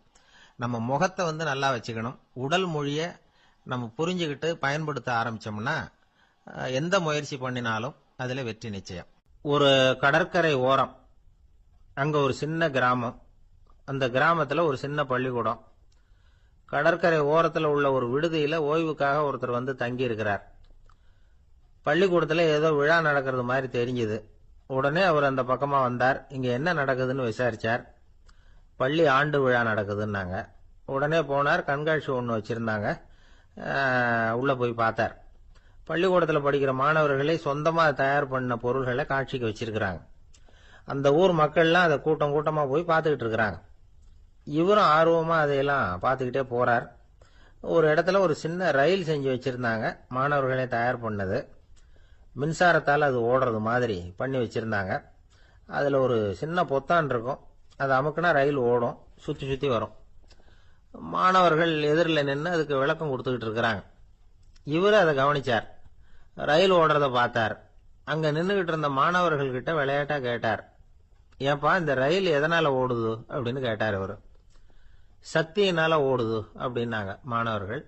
அது என்ன சக்தின்னு கேட்டார். அதுக்கு பேரு மின்சாரம் அப்படின்னாங்க. சரி, நீங்க மின்சாரத்தை பார்த்துருக்கிறீங்களா அப்படின்னார். நாங்க பார்த்தது இல்லைங்க, ஆனா இதை செய்யறதுக்கு எங்களுக்கு உதவி பண்ண ஆசிரியர் ஒரு பட்டதாரி, ஒரு காலம் அவர் பார்த்துருக்கலாம் அப்படின்னாங்க. அவர் எங்க இருக்காருன்னு கேட்டார். இதோ அழைச்சிட்டு வர்றோம்னு ஓடினாங்க. அவர் அழைச்சிட்டு வந்தாங்க. அவர்கிட்ட ஒரு பெரியவர் கேட்டார், மின்சாரத்தை நீங்க பார்த்துருக்கிறீங்களா அப்படின்னு. மின்சாரத்தை பார்க்கறதாவது நான் பார்த்ததே இல்லை. நான் பார்த்தது அது செயல்படுற விதத்தை தான். அது விளக்க எரிய வைக்குது, ரயில ஓட வைக்குது, இது மாதிரி எத்தனையோ எந்திரங்களை செயல்பட வைக்குது. ஆனா உண்மையிலேயே அது என்னன்னு எனக்கு தெரியாது. ஒருவேளை இந்த பள்ளிக்கூடத்து தலைமை ஆசிரியருக்கு தெரிஞ்சிருக்கலாம், ஏன்னா அவர் ஒரு மேல்நிலை பட்டதாரி அப்படின்னாராம் அவரு. சரின்னு போய் தலைமை ஆசிரியரை கூப்பிட்டுக்கிட்டு வந்தாங்க. அவர்கிட்டயும் இதே கேள்வி கேட்டாராம் அவரு. மன்னிக்கணும், இந்த கேள்வி இதுவரைக்கும் யாரும் என்கிட்ட கேட்டதில்லை. சக்தியை யாரும் பார்க்க முடியாது, ஆனா அது செயல்படும் விதத்தை தான் பார்க்க முடியும் அப்படின்னாராம் அவரு. இப்போ இதுவரைக்கும் கேட்டுக்கிட்டு இருந்த பெரியவர் சிரிச்சார். சிரிச்சுட்டு சொன்னாராம், சரி அதுக்காக ஒன்றும் கவலைப்படாதீங்க, என்னுடைய பெயர் தாமஸ் ஆல்வா எடிசன் அப்படின்னாராம். இதை கேட்டதும் அங்க இருந்தவங்களுக்கெல்லாம் அதிர்ச்சி, ஆச்சரியம். என்னது, நீங்க தானா எடிசன்? நீங்க எவ்வளவு மின்சார கருவிகளை உண்டாக்கி இருக்கிறீங்க, நீங்களா இந்த கேள்வியை கேட்டது அப்படின்னாங்களாம். ஆமா, நான் தான் கேட்கிறேன், ஏன்னா நானே மின்சாரத்தை பார்த்தது கிடையாது அப்படின்னாராம் அவரு. அன்புங்கிறது இப்படிப்பட்டது தாங்கிறார் ஓஷோ. அன்புங்கிறது நம்ம உடற்கூறு அமைப்பில் இல்லை, அது நம்ம உடம்புல உள்ள சுத்த சக்தியின் வெளிப்பாடு. அதை உணரத்தான் முடியுமே தவிர பார்க்க முடியாது. அன்பே உன்னை நான் என் இருதயத்தில் வச்சிருக்கிறேன் அப்படின்னு எல்லாம் சொல்லுவான். இதெல்லாம் சும்மா. இது டாக்டர்கள் சொல்ற இருதயம் கிடையாது. அது ரத்தத்தை தள்ளுகிற ஒரு கருவி, அவ்வளவுதான். ஞானிகள் சொல்லுகிற இதயம் வேற, அது கண்ணுக்கு புலப்படாத ஒரு சக்தி. என்னுடைய இதயம் ரொம்ப விசாலமானது சார் அப்படின்னார் ஒருத்தர். அப்படிங்களான்னு ரொம்ப மரியாதையா, ஆமாங்க டாக்டர் அப்படிதான் சொல்றார், கொஞ்சம் வீங்கி போய் பெருசா இருக்குதான் அப்படின்னார். அள்ள அள்ள குறையாதது அட்சய பாத்திரம், அது நமக்கு தெரியும், கேள்விப்பட்டிருக்கிறோம். ஆனா போட போட நிரம்பாத ஒரு பாத்திரம் உண்டு. அது என்ன தெரியுமா? நம்மள பல பேர்கிட்ட அந்த பாத்திரம் உண்டு. அதுதான் பேராசை அப்படிங்கிற பாத்திரம். அதை நிறைவு செய்யவே முடியாது. பேராசையை பத்தி சுஃபி இலக்கியத்துல ஒரு பிரபலமான கதை உண்டாம். அதை ஒரு பெரியவர் எடுத்து சொல்லியிருக்கிறார். ஒரு மன்னர் நகர்வலம் போயிட்டு இருக்கார். ஒரு பிச்சைக்காரன் மன்னர் எதிரில் வரான். பிச்சை போடுங்கிறான். என்னுடைய அமைதியை கெடுக்காதே போங்கிறார் மன்னர். அவன் சிரிக்கிறான். அரசே, உங்களுடைய அமைதி கெடக்கூடிய நிலையில் இருந்தா அதுக்கு பேர் அமைதியே கிடையாது அப்படின்னு நானா. எதிரில் நிக்கிறது வெறும் பிச்சைக்காரன் இல்லை, யோகி அப்படிங்கிறத மன்னர் புரிஞ்சுக்கிட்டார். துறவியே, உங்களுக்கு என்ன வேணும்னாலும் கேளுங்க, கொடுக்குறேன்னாராம். அந்த துறவி மறுபடியும் சிரிக்கிறார். அரசே, உங்களால் முடியாததையெல்லாம் கொடுக்க முடியும்னு சத்தியம் செய்யாதீங்க அப்படின்னார். மன்னருக்கு கோபம் வந்துட்டுது. என்ன இவர் இப்படி சொல்றாரு அப்படின்னு நினைச்சார். நகர்வலத்தை பாதியிலேயே நிறுத்தினார். வாங்க அரண்மனைக்குன்னார். துறவியை அழைச்சிக்கிட்டு அரண்மனைக்கு வந்துட்டார். துறவி தன்கிட்ட இருந்த பிச்சை பாத்திரத்தை நீட்டினார். இது நிறைய எனக்கு பொற்காசுகள் வேணும் அப்படின்னாராம். அவ்வளவுதானா, இது ஒரு பெரிய காரியமா அப்படின்னு கையை தட்டினாராம் மன்னர். ஒரு பெரிய தாம்பாளம் நிறைய பொற்காசுகள் சேர்ந்தது. அதை அள்ளி போட்டார். போட போட அந்த பிச்சை பாத்திரம் நிரம்பவே இல்லை. பொற்காசுகள் போட போட அவ்வளவையும் உள்ள வாங்கிக்கிட்டே இருக்குது. அரசாங்க கஜானாவே காலி ஆயிட்டுது. மூட்டை மூட்டையா பொற்காசுகளை கொட்டி பார்த்துட்டாங்க. அது முழுங்கிக்கிட்டே இருக்குது. கடைசி வரைக்கும் அந்த பிச்சை பாத்திரம் நிரம்பவே இல்லை. அரசர்கிட்ட இருந்த கர்வம் போயிட்டுது. அப்படியே பொத்துன்னு துறவி காலில் விழுந்தார். அப்போ அந்த துறவி சொன்னாராம், மன்னா, இந்த பிச்சை பாத்திரத்தை உங்களால மட்டும் இல்லை, வேற யாராலையும் நிரப்ப முடியாது. அதுக்கு என்ன காரணம்னா, இது சாதாரண பிச்சை பாத்திரம் இல்லை, பேராசைகளோட வாழ்ந்து செத்து போன ஒரு மனிதனின் மண்டை ஓடுது அப்படின்னாராம். பாருங்க, இதுதான் அந்த சுஃபி இலக்கிய கதை. செத்த பிறகும் நிறைவு இல்லைன்னா அது எப்பேற்பட்ட பேராசையா இருக்கும்னு யோசிச்சு பார்த்துங்க. நம்மால் ஒருத்தர் கல்யாணம் பண்ணிக்க பொண்ணு பார்த்துக்கிட்டு இருந்தார். அழகு, அறிவு, படிப்பு எதுவும் தேவையில்லை, பணம் மட்டும் இருந்தா போதும் அப்படின்னு பார்க்கறவங்க கிட்ட எல்லாம் சொல்லி வச்சார். ரொம்ப நாளைக்கு அப்புறம் ஒரு பணக்காரர் கிடைச்சார். அவர் சொன்னார், இதை பாருங்க, எனக்கு 20 வயசுல ஒரு மகள், அவளை நீங்க கல்யாணம் பண்ணிக்கிட்டா 2 லட்சம் பணம் கொடுப்பேன். 25 வயசுல ஒரு பொண்ணு, அவளை கல்யாணம் பண்ணிக்கிட்டா 2.5 லட்சம் தருவேன். 30 வயசுல ஒரு பொண்ணு இருக்கா, அவளை கல்யாணம் பண்ணிக்கிட்டா 3 லட்சம் தருவேன். என்ன சொல்ற அப்படின்னாராம். இவன் கொஞ்ச நேரம் யோசிச்சு பார்த்துருக்கான். அதுக்கப்புறம் மெதுவா அவரை நிமிந்து பார்த்து, ஏன் சார், உங்ககிட்ட 50 வயசுல ஏதாவது பொண்ணு இருக்கா அப்படின்னு கேட்டானா. ஒரு ஊர்ல ஒரு ஞானி இருக்கிறார். ரொம்ப பெரிய ஞானி. ரொம்ப வயசாயிட்டுது. கடைசி காலத்துல அவர்கிட்ட சில பேர் வந்தாங்க. உங்க குரு யார் அப்படின்னு கேட்டாங்க. அவர் நிமிந்து பார்த்தார். எனக்கு ஆயிரக்கணக்கான குருமார்கள் உண்டு, அவங்க பேரெல்லாம் சொல்லணும்னா இந்த காலம் பத்தாது. ஆனா முக்கியமான ஒரு 3 பேரை பத்தி மட்டும் உங்களுக்கு சொல்றேன் அப்படின்னாராம். அப்புறம் சொன்னார், அந்த 3 பேர்ல ஒருத்தன் ஒரு திருடன். ஒரு சமயம் ஒரு பாலைவனம் வழியா நான் போய்கிட்டு இருந்தேன். அப்போ வழி தவறி போய் ஒரு கிராமத்துக்கு போயிட்டேன். அது இருட்டு நேரம், நடு ராத்திரி, ஊரே உறங்கி போச்சு. அந்த நேரத்தில் ஒரு ஆள் மட்டும் ஒரு வீட்டு சுவத்தில் ஏதோ பண்ணி உள்ளே நுழையறதுக்கு முயற்சி பண்ணிட்டு இருக்கிறான். அவங்கிட்ட போய் நான் இன்னைக்கு இங்கே எங்கே தங்க முடியும் அப்படின்னு கேட்டேன். அதுக்கு அவன், இந்த ராத்திரி வேளையில் அது ரொம்ப சிரமம், ஒரு திருடனோட உங்களால் தங்க முடியும்னா நீங்கள் என்னோட தங்கலாம் அப்படின்னா. நான் அவங்க கூட 1 மாதம் தங்கியிருந்தேன். ஒவ்வொரு நாள் ராத்திரியும் இப்போ நான் என்னுடைய வேலைக்கு போகிறேன், நீங்கள் ஓய்வு எடுத்துக்கோங்க அப்படின்னு சொல்லிவிட்டு போவான். அவன் திரும்பி வந்த உடனே உனக்கு ஏதாவது கிடைச்சிதான்னு நான் கேட்பேன். அதுக்கு அவன், இன்னைக்கு ராத்திரி ஒன்றும் இல்லை, நாளைக்கு மறுபடியும் முயற்சி பண்ணுவேன் அப்படின்பா. எப்பவும் அவன் நம்பிக்கை இழந்ததே கிடையாது. எப்பவும் சந்தோஷமாகவே இருப்பான். நானும் ரொம்ப காலமாக தியானம் பண்ணிக்கிட்டே இருந்தேன். ஒன்றுமே நடக்கலை. ஆனால் நான் என்ன பண்ணேன் தெரியுமா? மனசு வருத்தப்படும், நம்பிக்கை இழந்துருவேன். அப்போல்லாம் அந்த திருடனுடைய விடாமுயற்சி தான் ஞாபகத்துக்கு வரும். அதனால் அந்த திருடன் எனக்கு ஒரு குரு. என்னுடைய 2வது குரு யாருன்னா அது ஒரு நாய். இது எப்படின்னா, ஒரு சமயம் எனக்கு ரொம்ப தாகமாக இருந்தது. ஒரு நதியை நோக்கி போய்கிட்டு இருந்தேன். அப்போ ஒரு நாயும் வந்தது. அதுக்கும் தாகம். ஓடி வந்து ஆற்றை பார்த்தது. அதோட நிழல் வந்து ஆற்றுல தெரிஞ்சுது. அதை பார்த்ததும் பயந்துட்டுது அது. அதாவது அது தன்னுடைய சொந்த உருவத்தையே கண்டு பயந்தது. அதை பார்த்து குறைக்குது, திரும்பி ஓடிச்சு. ஆனால் அதுக்கு தாகம் அதிகமாக இருந்ததுனால அது மறுபடியும் திரும்பி வந்தது. பார்த்தா மறுபடியும் தண்ணியில் நாயோட உருவம் தெரியுது. இப்படி சில தடவை பண்ணிச்சு. இருந்தாலும் கடைசியில் தண்ணியில் குதிச்சுட்டுது துணிஞ்சி. இப்படி குதித்த உடனே அதோட உருவமும் மறைஞ்சுட்டுது. இதை பார்த்தேன். நான் என்ன புரிஞ்சுக்கிட்டேன்னா, எவ்வளவுதான் பயம் இருந்தால் கூட ஒருத்தன் தைரியமாக காரியத்தில் இறங்கணும் அப்படிங்கிறத புரிஞ்சுக்கிட்டேன். இந்த போதனை அந்த நாய்கிட்ட இருந்து எனக்கு கிடைச்சிது. இது ஒன்று. அடுத்தது என்னுடைய 3வது குரு யாருன்னா அது ஒரு சின்ன குழந்தை. நான் ஒரு சமயம் ஒரு நகரத்துக்கு போனேன். அங்கே ஒரு குழந்தை எரிகிற மெழுகுவத்தி ஒன்று எடுத்துக்கிட்டு வந்தது. நான் அந்த குழந்தைய பார்த்து வேடிக்கையாக கேட்டேன், ஏன் பாப்பா இந்த மெழுகுவத்தியை நீயாவே கொளுத்துனியா அப்படின்னு கேட்டேன். ஆமான்னுது அந்த குழந்தை. சரி, இந்த மெழுகுவத்தி முன்னாடி எரியாமல் இருந்தது, இப்போ எரியுது. இந்த மெழுகுவத்திக்கு வெளிச்சம் எங்கேருந்து வந்தது? அதை எனக்கு காட்ட முடியுமா அப்படின்னு கேட்டேன் அந்த குழந்தைகிட்ட. இதுக்கு அந்த குழந்தை சிரிச்சுக்கிட்டு அந்த மெழுகுவத்தியை ஊதி அணைச்சுட்டுது. அதுக்கப்புறம் என்னை பார்த்து கேட்டுது, இப்போ இந்த மெழுகுவத்தியின் வெளிச்சம் போனதை பார்த்தீங்க இல்லையா, அது எங்கே போச்சுன்னு எனக்கு சொல்லுங்க அப்படின்னுது. அந்த குழந்தை இப்படி கேட்டதும் என்கிட்ட இருந்த ஆணவம் அழிஞ்சுட்டுது. நான் படித்ததெல்லாம் அந்த வினாடியில் சுக்கு நூறாக போயிட்டுது. என்னுடைய முட்டாள்தனத்தை நான் உணர்ந்தேன் அப்படின்னு இவ்வளவும் அந்த ஞானி விவரமாக சொன்னாராம். அதனால் நாம் இன்னார்கிட்டே இருந்து தான் இதை கற்றுக்கணுங்கிறது இல்லை, யாருக்கிட்டே இருந்தும் எதையும் கற்றுக்கலாம். நம்மால் ஒருத்தன் ஒரு நாய் வளர்த்துக்கிட்டு இருந்தான். அந்த நாய்க்கு வால் கிடையாது. யாரோ ஏற்கனவே வெட்டி எடுத்துட்டாங்க. இந்த நாய் தான் சார் எனக்கு குரு, அதுகிட்டே இருந்து கூட நான் பாடம் கற்றுக்கிட்டு இருக்கிறேன் அப்படின்னா. அப்படி என்ன கற்றுக்கிட்டேன் அந்த வால் இல்லாத நாய்கிட்டே இருந்து அப்படின்னு கேட்டோம். நாம் யாருக்கிட்டையும் வாலாட்டக்கூடாது அப்படிங்கிற பாடத்தை அதுகிட்டே இருந்து தான் நான் கற்றுக்கிட்டேன் அப்படின்னா. ஒரு தீக்குச்சி தீப்பெட்டியை பார்த்து கேட்டுதான், நாம் 2 பேரும் தானே உரசிக்கிறோம், ஆனால் நான் மட்டும் தீப்பிடிச்சி எரிஞ்சு போகிறேன், நீ அப்படியே இருக்கிறியே அப்படின்னு தான். அதுக்கு தீப்பெட்டி சொல்லியிருக்குது, உனக்கு தலையில் கணம் இருக்குது அதனால் அழிஞ்சு போகிற அப்படின்னு தான். எப்படி இருக்கு பாருங்கள் இந்த பதில்.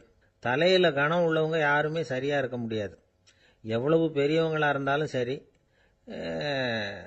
ரொம்ப கஷ்டம்தான் அது. கர்வம்ங்கிறது கூடவே கூடாது. இதை விளக்கறதுக்கு மகான் ஒருத்தர் ஒரு சம்பவத்தை சொல்கிறார். அர்ஜுனன் வந்து தீர்த்த யாத்திரை பண்ணானா. அப்போது தென்னிந்தியாவுக்கு வந்திருக்கிறான். ராமேஸ்வரத்துக்கு போனப்போ அங்கே இலங்கைக்கு கல்லுலாம் அடுக்கி போடப்பட்டிருந்த பாலத்தை பார்த்தானா. ஒரு சின்ன குரங்கு அதுக்கு பக்கத்தில் விளையாடிக்கிட்டு இருந்திருக்கு. அதை பார்த்துட்டு அர்ஜுனன் சிரிச்சிருக்கான். ஏன் சிரிக்கிறேன்னு கேட்டிருக்கு அந்த குரங்கு. ராமன் மிகச்சிறந்த வில் வீரன். அப்படி இருக்கிறப்போ அவன் வந்து இலங்கைக்கு அம்புகளாலேயே ஒரு பாலம் கட்டியிருக்கலாம். அதை விட்டுட்டு போயும் உன்ன மாதிரி குரங்குகளை துணையாக வச்சுக்கிட்டு இப்படி ஒரு கருங்கல் பாலத்தை கட்டியிருக்கிறானே அப்படின்னானா. அம்புகளால் பாலம் கட்ட முடியுமா அப்படின்னு கேட்டுதான் குரங்கு. ஏன் முடியாது, என்னால் முடியுமேன்னு இருக்கான் அர்ஜுனன். அம்பால் பாலம் கட்டலாம், இருந்தாலும் என்ன மாதிரி குரங்குகள் ஏறி நடந்தா அது தாங்குமா? அதனால தான் ராமர் வந்து கருங்கல் பாலமே கட்டினார் அப்படின்னுது குரங்கு சொல்லிச்சான். அப்படியே சொல்கிற, நான் வேணும்னா இப்போ அம்புகளாலேயே ஒரு பாலத்தை கட்டுறேன், நீ அது மேலே ஏறி நடந்து பார். பாலம் விழுந்துட்டுதுன்னா நான் தீ மூட்டி அதில் குதித்து உயிர் தியாகம் பண்ணி விட்றேன் அப்படின்னு நான் ரொம்ப கோபமாக. உடனே அந்த சின்ன குரங்கு பெரிய உருவம் எடுத்துட்டு தான் கையில் கதையோடு அர்ஜுனன் முன்னாடி நிற்கிறான் அனுமன்.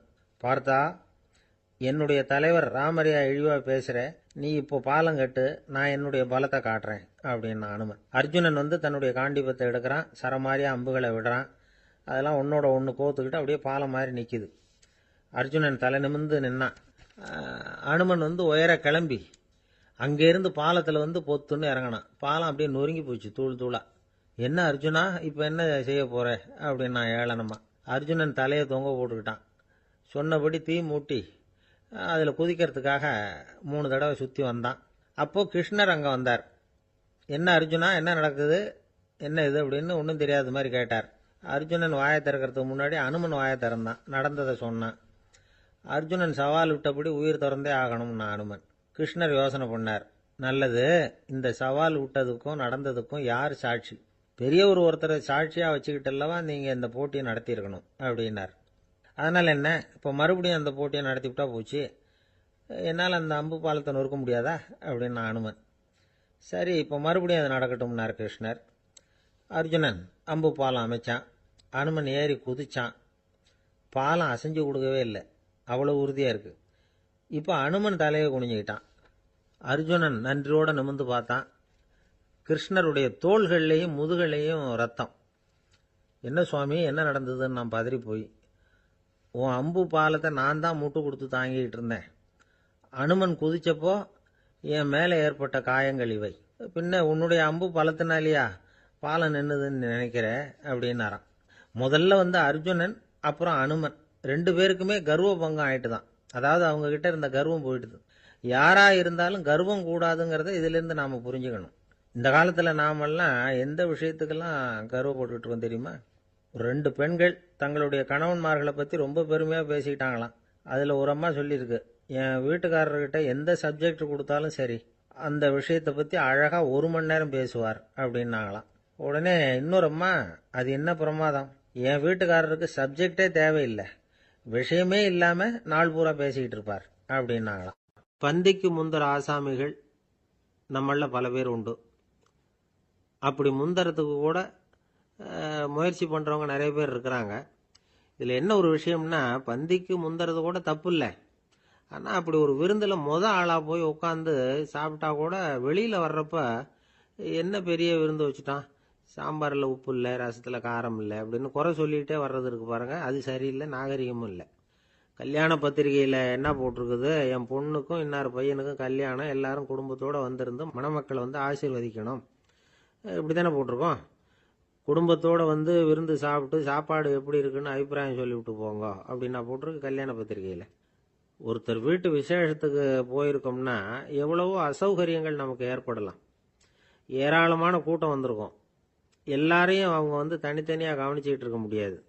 நாம தான் அனுசரித்து நடந்துக்கணும். நாமளாக போய் வாழ்த்த வேண்டியவங்களை வாழ்த்தி விட்டு சேரணும். அதை விட்டுட்டு பத்திரிக்கை கொடுத்தானேன்னு போனேன், கவனிப்பே சரியில்லை அப்படின்னு புலம்பிக்கிட்டு இருக்கக்கூடாது.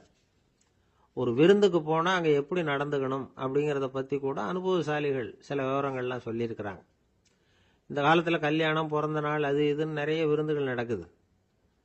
அதெல்லாம் எதுக்காக? மனித உறவுகளை வளர்த்துக்கிறதுக்காக தான், வேற எதுக்கு? ஒரு விருந்துக்கு போனால் அமைதியாக பொறுமையாக போய் உட்காரணும். அடித்து பிடிச்சிக்கிட்டு இடத்த பிடிக்க போகிறேன் அப்படின்னு நிற்கக்கூடாது. முதல் பந்தி நடந்துக்கிட்டு இருந்தால் அது முடிஞ்சு இலை எடுத்து சுத்தம் பண்ணதுக்கு அப்புறம் போய் உட்கார்றது தான் நாகரீகம். இலை எடுக்கிறதுக்கு முன்னாடியே அங்கே போய் உட்காந்தா நல்லா இருக்காது. நீங்கள் சாப்பிட்டுட்டு உட்காந்துருக்கீங்களா, சாப்பிட்றதுக்கு உட்காந்துருக்கீங்களா, பார்க்குறவங்களுக்கு சந்தேகம் வந்துடும். அதே மாதிரி இலையில எல்லா ஐட்டமும் பரிமாறினதுக்கு அப்புறம் சாப்பிட ஆரம்பிக்கணும். ஒவ்வொரு ஐட்டமாக வைக்க வைக்க நாம் பாட்டுக்கு எடுத்து உள்ளே தள்ளிகிட்டே இருந்தோம்னா எதை வச்சோம் எதை வைக்கலன்னு பரிமாறினவரே குழம்பி போயிடுவார். ஏன்னா எப்போ பார்த்தாலும் இலை காலியாகவே இருக்கும். சாப்பிட்றப்போ உங்கள் சாப்பாட்டையே நீங்கள் கவனிக்கணும். அடுத்தவங்க இலையில என்ன இருக்குது, பக்கத்தில் இருக்கிறவர் எதை அதிகமாக சாப்பிட்றார், இதெல்லாம் நமக்கு என்னத்துக்கு? எல்லாரும் சாப்பிட்டு முடிக்கிற வரைக்கும் பொறுமையாக இருக்கிறது தான் நல்லது. நீங்கள் மட்டும் திடீர்னு பாதியில் எழுந்திரிச்சு பக்கத்தில் இருக்கிறவங்களுக்கு சங்கடமாக இருக்குமேங்கிறதெல்லாம் யோசிக்காமல் நீங்கள் பாட்டு எழுந்திரிச்சு போகக்கூடாது. பக்கத்தில் உள்ளவங்க உங்களை எழுந்திரிக்க சொன்னால் எழுந்திரிச்சு போகலாம். விருந்துகளில் சாப்பாட்டை வீணாக்கிறதே ஒரு நாகரிகமாக போட்டுது. இந்த காலத்தில் சாப்பாட்டுக்கே கஷ்டப்பட்டுக்கிட்டு பல பேர் இந்த உலகத்தில் இருக்கிறப்போ சாப்பாட்டை வீணாக்கிறது எவ்வளோ பெரிய மோசங்கிறத நினச்சி பார்க்கணும். வேணுங்கிற அளவுக்கு கேட்டு வாங்கி சாப்பிட்றது தான் முறை. விருந்தில் இந்த பஃபே அப்படின்னு சொல்லி ஒரு முறை சொல்கிறாங்கல்ல, அதாவது உணவு வகைகளையெல்லாம் பொதுவாக ஒரு இடத்துல வச்சுடுறது, நமக்கு தேவையானதை நாமே எடுத்து ஒரு தட்டில் போட்டுக்கிட்டு சாப்பிட வேண்டியது. இதில் கூட சில பேர் தேவைக்கு அதிகமாக எடுத்து போட்டுக்கிட்டு வீணாக்குறாங்க. சில சமயம் கடைசியாக சாப்பிட போகிறவங்களுக்கு எல்லா ஐட்டமும் கிடைக்காம போகலாம். அதை போய் பெருசு பண்ணிகிட்டு இருக்கக்கூடாது. என்ன சார், இந்த அளவுக்கு கூடவா நாகரிகம் தெரியாமல் இருக்கிறோம், இதை போய் பெருசாக சொல்ல வந்துட்டீங்களே அப்படின்னு நினைக்கலாம். ஒருத்தர் 2 பேருக்கு இந்த விவரம் தேவைப்படலாம். அவங்க காதலையும் இது விழட்டுமேங்கிறதுக்காக தான் இது. ஒரு பெரிய கல்யாண விருந்து நடந்துகிட்டு இருந்தது. விருந்து மண்டபத்து வாசல்ல ஒருத்தர் நின்றுக்கிட்டு வர்றவங்களையெல்லாம் ரொம்ப மரியாதையாக வணங்கி உள்ள அனுப்பி வச்சுக்கிட்டு இருந்தார். எப்படி தெரியுமா? வர்றவங்க கையெல்லாம் பிடிச்சி முத்தம் கொடுத்து அதுக்கப்புறம் உள்ள அனுப்பி வச்சுக்கிட்டு இருந்தாராம். கூட்டம்லாம் முடிஞ்சதுக்கு அப்புறம் அவர்கிட்ட போய் கேட்டிருக்கிறாங்க, சார் நானும் எவ்வளவோ விருந்துகளுக்கு போயிருக்கிறேன், இருந்தாலும் இவ்வளவு மரியாதையா வர்றவங்க கைக்கெல்லாம் முத்தம் கொடுத்து வரவேற்கிறத இங்கதான் பாக்குறேன் அப்படின்னு சொன்னாங்க. அதுக்கு அவர் சொன்னார், அட போங்க சார், நான் முத்தம் கொடுக்கல, முந்தின பந்திக்கு வந்து சாப்பிட்டவங்களே அடுத்த பந்திக்கும் வர்றாங்களான்னு மோந்து பார்த்து அனுப்பி வச்சுக்கிட்டு இருந்தேன் அப்படின்னார். இயேசுநாதர்கிட்ட ஒருத்தர் வந்து கேட்டாராம், இயேசுவே என்னை எவ்வளவு நேசிக்கிறீர்கள் அப்படின்னு. அவர் தன்னுடைய இரு கைகளையும் அகல விரித்து இவ்வளவு என்று சொல்லி சிலுவையில் உயிர் நீத்தார் அப்படின்னு சொல்லுவாங்க. அதாவது அந்த நேசிப்புக்கு எல்லை கிடையாது, அதே போல மன்னிப்புக்கும் எல்லை கிடையாது. இது இயேசுநாதர் சொல்லி கொடுத்த ஒரு பாடம். இயேசுனுடைய சீடர்கள்ல ஒருத்தன் பீட்டர், அவன் ஒரு நாள் இயேசுநாதர்கிட்ட கேட்டிருக்கான், இயேசுவே நான் வந்து என்னுடைய தம்பி கிட்ட அடிக்கடி சண்டை போட்டுக்கிட்டு இருக்கிறேன், என்னுடைய சகோதரன் கூட, அவனை நான் எத்தனை தடவை மன்னிக்கிறது? ஏற்கனவே 7 தடவை அவனை மன்னிச்சுட்டேன் அப்படின்னு சொல்லியிருக்கிறான். அப்போ இயேசு சொன்னாராம், மன்னிக்கிறதுக்கு எத்தனை தடவைங்கிற கணக்கெல்லாம் கிடையாது, எத்தனை தடவை உன்னுடைய சகோதரன் உன்னை கோபப்படுத்துகிறானோ அத்தனை தடவை நீ மன்னிக்கிறதுக்கும் தயாரா இருக்கணும், அதுதான் அப்படின்னு சொன்னாராம். அப்போ இவனுக்கு ஒன்றும் புரியல, இது என்ன அவன் தப்பு பண்ணிக்கிட்டே இருப்பான், நாம மன்னிச்சுக்கிட்டே இருக்கிறதா அப்படிங்கிறது மாதிரி குழப்பமா இருந்திருக்கிறான். அப்போ இயேசுநாதர் தன்னுடைய சீடன் பீட்டர் கிட்ட ஒரு கதை சொன்னாராம். அந்த கதை இன்றைக்கு நாம வந்து எல்லாரும் சிந்தித்து பார்க்க வேண்டிய ஒரு கதை. அதாவது மன்னிப்பை விரும்புகிறவர்கள் மன்னிக்கவும் தயாராக இருக்க வேண்டும் அப்படிங்கிறது தான் அந்த கதையினுடைய தத்துவம். அந்த இயேசுநாதர் சொன்ன கதை என்னன்னா, ஒரு மன்னர் இருந்தார். அவர் ஒரு நாள் அரண்மனையில் உட்காந்து கணக்கு வழக்குகள்லாம் பார்த்துக்கிட்டு இருந்தார். நம்ம அரண்மனையிலிருந்து யார் யார் அரசாங்க கடன் வாங்கியிருக்கிறாங்க, யார் யார் திருப்பி செலுத்தி இருக்கிறாங்க அப்படிங்கிற விவரத்தையெல்லாம் பார்த்துக்கிட்டு இருந்தார். அப்போதான் புரிஞ்சுது, அந்த அரண்மனையில் வேலை செய்கிற ஒருத்தனே அரசாங்க கடன் ஒரு வாங்கியிருக்கிறான். எவ்வளவு? 10,000 பொற்காசுகள் வாங்கியிருக்கான் கடன். இந்த 10,000 பொற்காசுகளை திருப்பி செலுத்தலை அரசாங்கத்துக்கு. இது மன்னர் கவனத்துக்கு வந்தது. உடனே நம்ம அரண்மனையில் இருக்கிறவனே அரசு கடன் வாங்கி திருப்பி செலுத்தாம இருக்கான், அவனை கூப்பிட்டு வாங்கன்னு சொல்லி கூப்பிட்டுட்டு வந்தாங்களாம். விசாரிச்சிருக்கிறாங்க, என்னப்பா நீ எவ்வளவு ஒன்று? ஆமாங்க 10,000 பொற்காசுகள் வாங்கியிருக்கிறேன், இன்னும் திருப்பி கட்டலைன்னு இருக்கான். உடனே அவர் மன்னர் சொல்லியிருக்கிறார், நம்ம சட்டத்திட்டப்படி நீ உடனே பணத்தை திருப்பி கட்டிடு, அப்படி உன்னால கட்ட முடியலன்னா உன்னுடைய வீடு வாசல் சொத்து சுகம் எல்லாத்தையும் வித்து அந்த பணத்தை அரசு கருவூலத்தில் சேர்த்துக்கிறதுக்கு நானே ஏற்பாடு பண்ணிடுறேன் அப்படின்னு அந்த மன்னர் சொன்னாராம். இவன் அப்படியே அதிர்ச்சி ஆயிட்டான், அப்படியே பொத்துன்னு காலில் விழுந்தானா, மன்னா என்னை மன்னிச்சுங்க, என்னால் முடியல, எனக்கு மன்னிப்பு கொடுங்க அப்படின்னு இருக்கான். உடனே அவர் எழுந்திருச்சு, சரி நீ மன்னிப்பு கேட்டுவிட்ட, அதனால உன்னை மன்னிக்கிறேன், நீ பணம் கட்ட வேண்டாம் அப்படின்னு சொல்லி அந்த மன்னர் அவனை விட்டுட்டாராம். பணத்தையும் தள்ளுபடி பண்ணிட்டார், நீ திருப்பி கட்ட வேண்டான்னு. இவனுக்கு ரொம்ப மகிழ்ச்சி, அதனால ரொம்ப உல்லாசமா வந்துகிட்டு இருக்கிறான். தெருவில் வந்துகிட்டு இருக்கிறப்ப இவங்கிட்ட கடன் வாங்கின ஒருத்தன் எதுக்கு வந்துகிட்டு இருக்கான். அவன் இவங்கிட்ட ஒரு 100 பொற்காசுகள் கடன் வாங்கியிருக்கான். அவன் வந்தான், இவன் போய் அவன் சாட்டையா பிடிச்சிக்கிட்டான், நீ எப்படா என் கடனை திருப்பி கொடுக்க போறேன்னு. அவன் இப்ப முடியல, கொஞ்சம் பொறுத்துக்கா, அப்புறம் தாரேன் இருக்கான். அதெல்லாம் முடியாது, நீ கொடுத்துதான் ஆகணும் அப்படின்னு இவன் புடிவமா சொல்றான். இப்ப நிலைமையை பாருங்க, இவன் ஏற்கனவே இவன் 10,000 பொற்காசுகள் அரசாங்கத்துல கடன் வாங்கினா அதுக்கு மன்னிச்சு விட்டுட்டார் இவனை. ஆனா இவன் இன்னொருத்தனை மன்னிக்கிறதுக்கு தயாரா இல்ல. இவங்கிட்ட கடன் வாங்கின இன்னொருத்தன் 10 பொற்காசுகள், அவனை மன்னிக்க தயாரா இல்ல. அவனை கொண்டு போய் நீதிமன்றத்தில் கொண்டு போய் நிறுத்தி தண்டனை வாங்கி கொடுத்துட்டான். நீதிபதி என்ன சொன்னாரு, அந்த இவன் வாங்கின பொற்காசுகளை திருப்பி கட்டுற வரைக்கும் ஜெயிலில் இருக்கணுங்கிறது தீர்ப்பு. ஆனா உடனே அரசர் காதுல வந்து விழுந்தது. சொல்லிட்டாங்க, உங்ககிட்ட மன்னிப்பு வாங்கிட்டு போனானே ஒருத்தன், அவன் வந்து இன்னொருத்தனை மன்னிக்கிறதுக்கு தயாரா இல்லை, அவனை கொண்டு போய் ஜெயிலில் அடைச்சுட்டான் அப்படின்னு. உடனே மன்னர் பார்த்தார், இவனை மறுபடியும் கூப்பிட்டு வர சொன்னார். தபாரப்பா, நான் வந்து உன்னை மன்னிச்சு விட்டேன், ஆனா நீ இன்னொருத்தனை மன்னிக்கிறதுக்கு தயாரா இல்லை, அதனால என்னுடைய தீர்ப்பையும் மாத்துறேன், நீயும் அரசு கடன் தீர்ற வரைக்கும் ஜெயிலில் தான் இருக்கணும் அப்படின்னு சொல்லி ஜெயிலுக்கு அனுப்பிச்சிட்டாராம். இப்படி ஒரு கதையை இயேசுநாதர் தன்னுடைய சீடருக்கு சொன்னதாக ஒரு வரலாறு. அது என்ன, அதுல இருந்து நாம புரிந்து கொள்ள வேண்டியதுன்னா, நாம வந்து மன்னிக்கப்படணும்னு நாம விரும்புறோம்னா நாம இன்னொருத்தரை மன்னிக்கிறதுக்கு தயாரா இருக்கணும். அதனால நாம வந்து இன்னொருத்தரை யாரையும் மன்னிக்க மாட்டோம், ஆனா என்ன இன்னொருத்தர் மன்னிக்கணும் அப்படிங்கறது மாதிரி செய்யக்கூடாதுன்னு சொல்லுவாங்க. அது மாதிரி நாம் இப்போ இது தப்பாக புரிஞ்சுக்கிறவங்களும் இருக்கிறாங்க. பாவம் மன்னிப்புங்கிறதுலாம் எதுக்குன்னா, அதாவது மறுபடியும் பாவம் செய்யாமல் இருக்கிறதுக்காக தான். அதான் மன்னிக்கிறாரே அப்படிங்கிறதுக்காக மறுபடியும் பாவம் பண்ணிட்டு இருக்கிறது இல்லை. அதான் ஒருத்தர் கேட்டாராம், பாவத்திலிருந்து மன்னிப்பு கிடைக்கணும்னா நீ என்ன செய்யணும் அப்படின்னு கேட்டிருக்காரு. அதுக்கு அவன் சொல்லியிருக்கிறான், நான் முதல்ல பாவம் செய்யணும், அப்போதானே மன்னிப்பு கிடைக்கும் அப்படின்னு நானா. இப்படிப்பட்டவர்கள் தான் இன்னைக்கு உலகத்தில் அதிகமாக இருக்கிறாங்க. அதனால் இந்த மன்னிப்பின் மகத்துவங்கிறது இயேசுநாதர்கிட்டேருந்து தான் நாம் புரிஞ்சுக்கணும். அந்த இயேசு சொன்ன அந்த மன்னிக்கிற மனோபாவம் இருந்தால் இன்னைக்கு உலகம் பூராவும் அமைதி பூங்காவாக இருக்கும். அதில் ஒன்றும் ஆச்சரியமே இல்லை, அதில் ஒன்றும் சந்தேகமும் இல்லை. அதனால் மன்னிக்கிற மனோபாவத்தை நாம் எல்லாரும் நமக்குள்ளே வளர்த்து கொள்ள வேண்டும். அப்படிங்கிறது தான் நாம் இன்றைக்கு எல்லோரும் சிந்தித்து பார்க்க வேண்டிய ஒரு செய்தி. ஒரு மனுஷனுக்கு 3 விதத்தில் கர்வம் உண்டாகிறதுக்கு வாய்ப்பு உண்டு. பணம், பதவி, புகழ். பணம் அதிகமாக வந்தால் கர்வம் வரலாம், பதவி பெருசாக வந்துட்டுதுன்னா கர்வம் வரலாம், புகழ் அதிகமாக போனாலும் கர்வம் வரலாம். இந்த 3 வகையான கர்வத்துக்கும் இடம் கொடுக்காம இருக்கிறாங்க பாருங்க, அவங்க தான் சிறந்த மனிதர்கள். ஒரு பெரிய பொறுப்பில் இருக்கிறவங்களுக்கு கர்வம் வந்துடக்கூடாது. அப்படி வந்துட்டுதுன்னா அது எல்லாருக்கும் இடைஞ்சல். ஒரு ராஜா இருந்தார். அவர் ஒரு நாள் தன்னுடைய தலைநகரத்தை சுற்றி வந்துகிட்டு இருந்தார். ஒரு இடத்துல ஒரு அழகான நிலத்தை பார்த்தார். ஆஹா, இந்த இடத்துல நமக்குன்னு ஒரு மாளிகையை கட்டினா எவ்வளவு நல்லா இருக்கும் அப்படின்னு நினைச்சார். ராஜா நினைச்சா அது முடியாத காரியமா?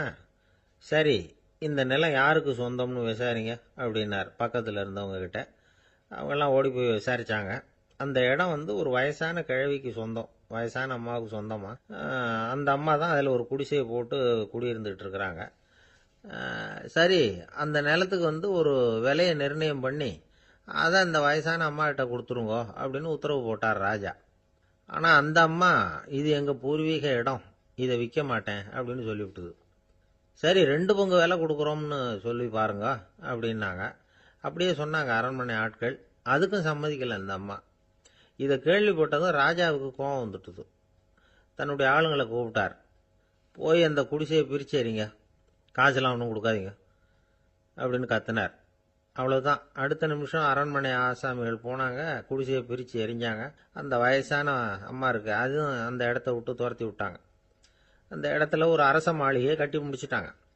அந்த வயசான அம்மா பாவம், ராஜாவே இப்படி பண்ணால் யாருக்கிட்ட போய் முறையிட முடியும்? ஒரு ஞானி இருந்தார், அவர்கிட்ட போய் சொன்னாங்க. அவர் இவங்க சொன்னதை கேட்டு மனசில் வச்சுக்கிட்டார். ஒரு நாள் அந்த ராஜாவே இந்த ஞானியை கூப்பிட்டார். புதுசாக ஒரு மாளிகை கட்டியிருக்கிறேன், வந்து பாருங்கன்னு. சரின்னு சொல்லி இந்த பெரியவர் ஒரு நாள் அந்த மாளிகைக்கு போனார். சும்மா போகல, ஒரு கழுதையையும் ஓட்டிகிட்டு போனார். கொஞ்சம் சாக்குகள், வெத்து சாக்கு, அதையும் எடுத்து கழுதை முதுகில் போட்டு கழுதையை ஓட்டிகிட்டு போகிறார். ராஜா பார்த்தார். அவருக்கு இது ஆச்சரியமாக இருந்தது. என்ன இது, மாளிகைக்கு வந்துட்டு போங்கன்னு கூப்பிட்டா கழுதை சாக்கு இதெல்லாம் கூப்பிட்டு வராரே, ஒன்றும் புரியலையேன்னு நினைச்சார். எதுக்காக இதெல்லாம்னு கேட்டார். அரசருடைய தோட்டத்திலிருந்து கொஞ்சம் மண் எடுத்துகிட்டு போகிறதுக்கு ஆசைப்படுறேன், அதுக்கு நீங்கள் அனுமதி கொடுக்கணும் அப்படின்னாரு இவர். இது என்ன வேடிக்கையான கோரிக்கையாக இருக்குது அப்படின்னு நினைச்சார் ராஜா. இருந்தாலும் மண்ணு தானே கேட்குறாரு, எடுத்துகிட்டு போகட்டுமே அப்படின்னு நினைச்சார். சரின்னு அனுமதி கொடுத்தார். அந்த பெரியவர் தோட்டத்துக்கு போனார், மண்ணை வெட்டினார், சாக்கில் போட்டு நிரப்புனார். ராஜாவை கொஞ்சம் கிட்ட வாங்கன்னு கூப்பிட்டார். இந்த மண் மூட்டையை தூக்கி கழுதையோட முதுகில் வைக்கணும், கொஞ்சம் உதவி பண்ணுங்கன்னார். ஓ, பண்ணுறேனே அப்படின்னு சொல்லி ராஜா கிட்ட போனார். மூட்டையை தூக்கி பார்க்குறாரு, முடியல, திணறி போட்டார். இப்போ அந்த ஞானி பேசினாராம். அரசே, இந்த ஒரு சாக்கு மண்ணையே உங்களால் தூக்க முடியல, அந்த கிழவிகிட்ட இருந்து அந்த அக்கிரமமாக அபகரித்த இந்த தோட்டம் பூராவையும் சுமக்கணும்னு ஆசைப்படுறீங்களே, அது உங்களால் முடியுமா அப்படின்னு கேட்டாராம். ராஜா யோசனை பண்ண ஆரம்பித்தார். தன்னுடைய செயலுக்காக வருத்தப்பட்டாராம். அந்த வயசான அம்மாவை உடனடியாக வரவழைச்சார். தாயே, தப்பு பண்ணிட்டேன், என்னை மன்னிச்சுக்குங்க, இன்னையிலேருந்து இந்த மாளிகையும் தோட்டமும் உங்களுக்கு தான் சொந்தம் அப்படின்னு சொல்லிவிட்டாராம். போகிற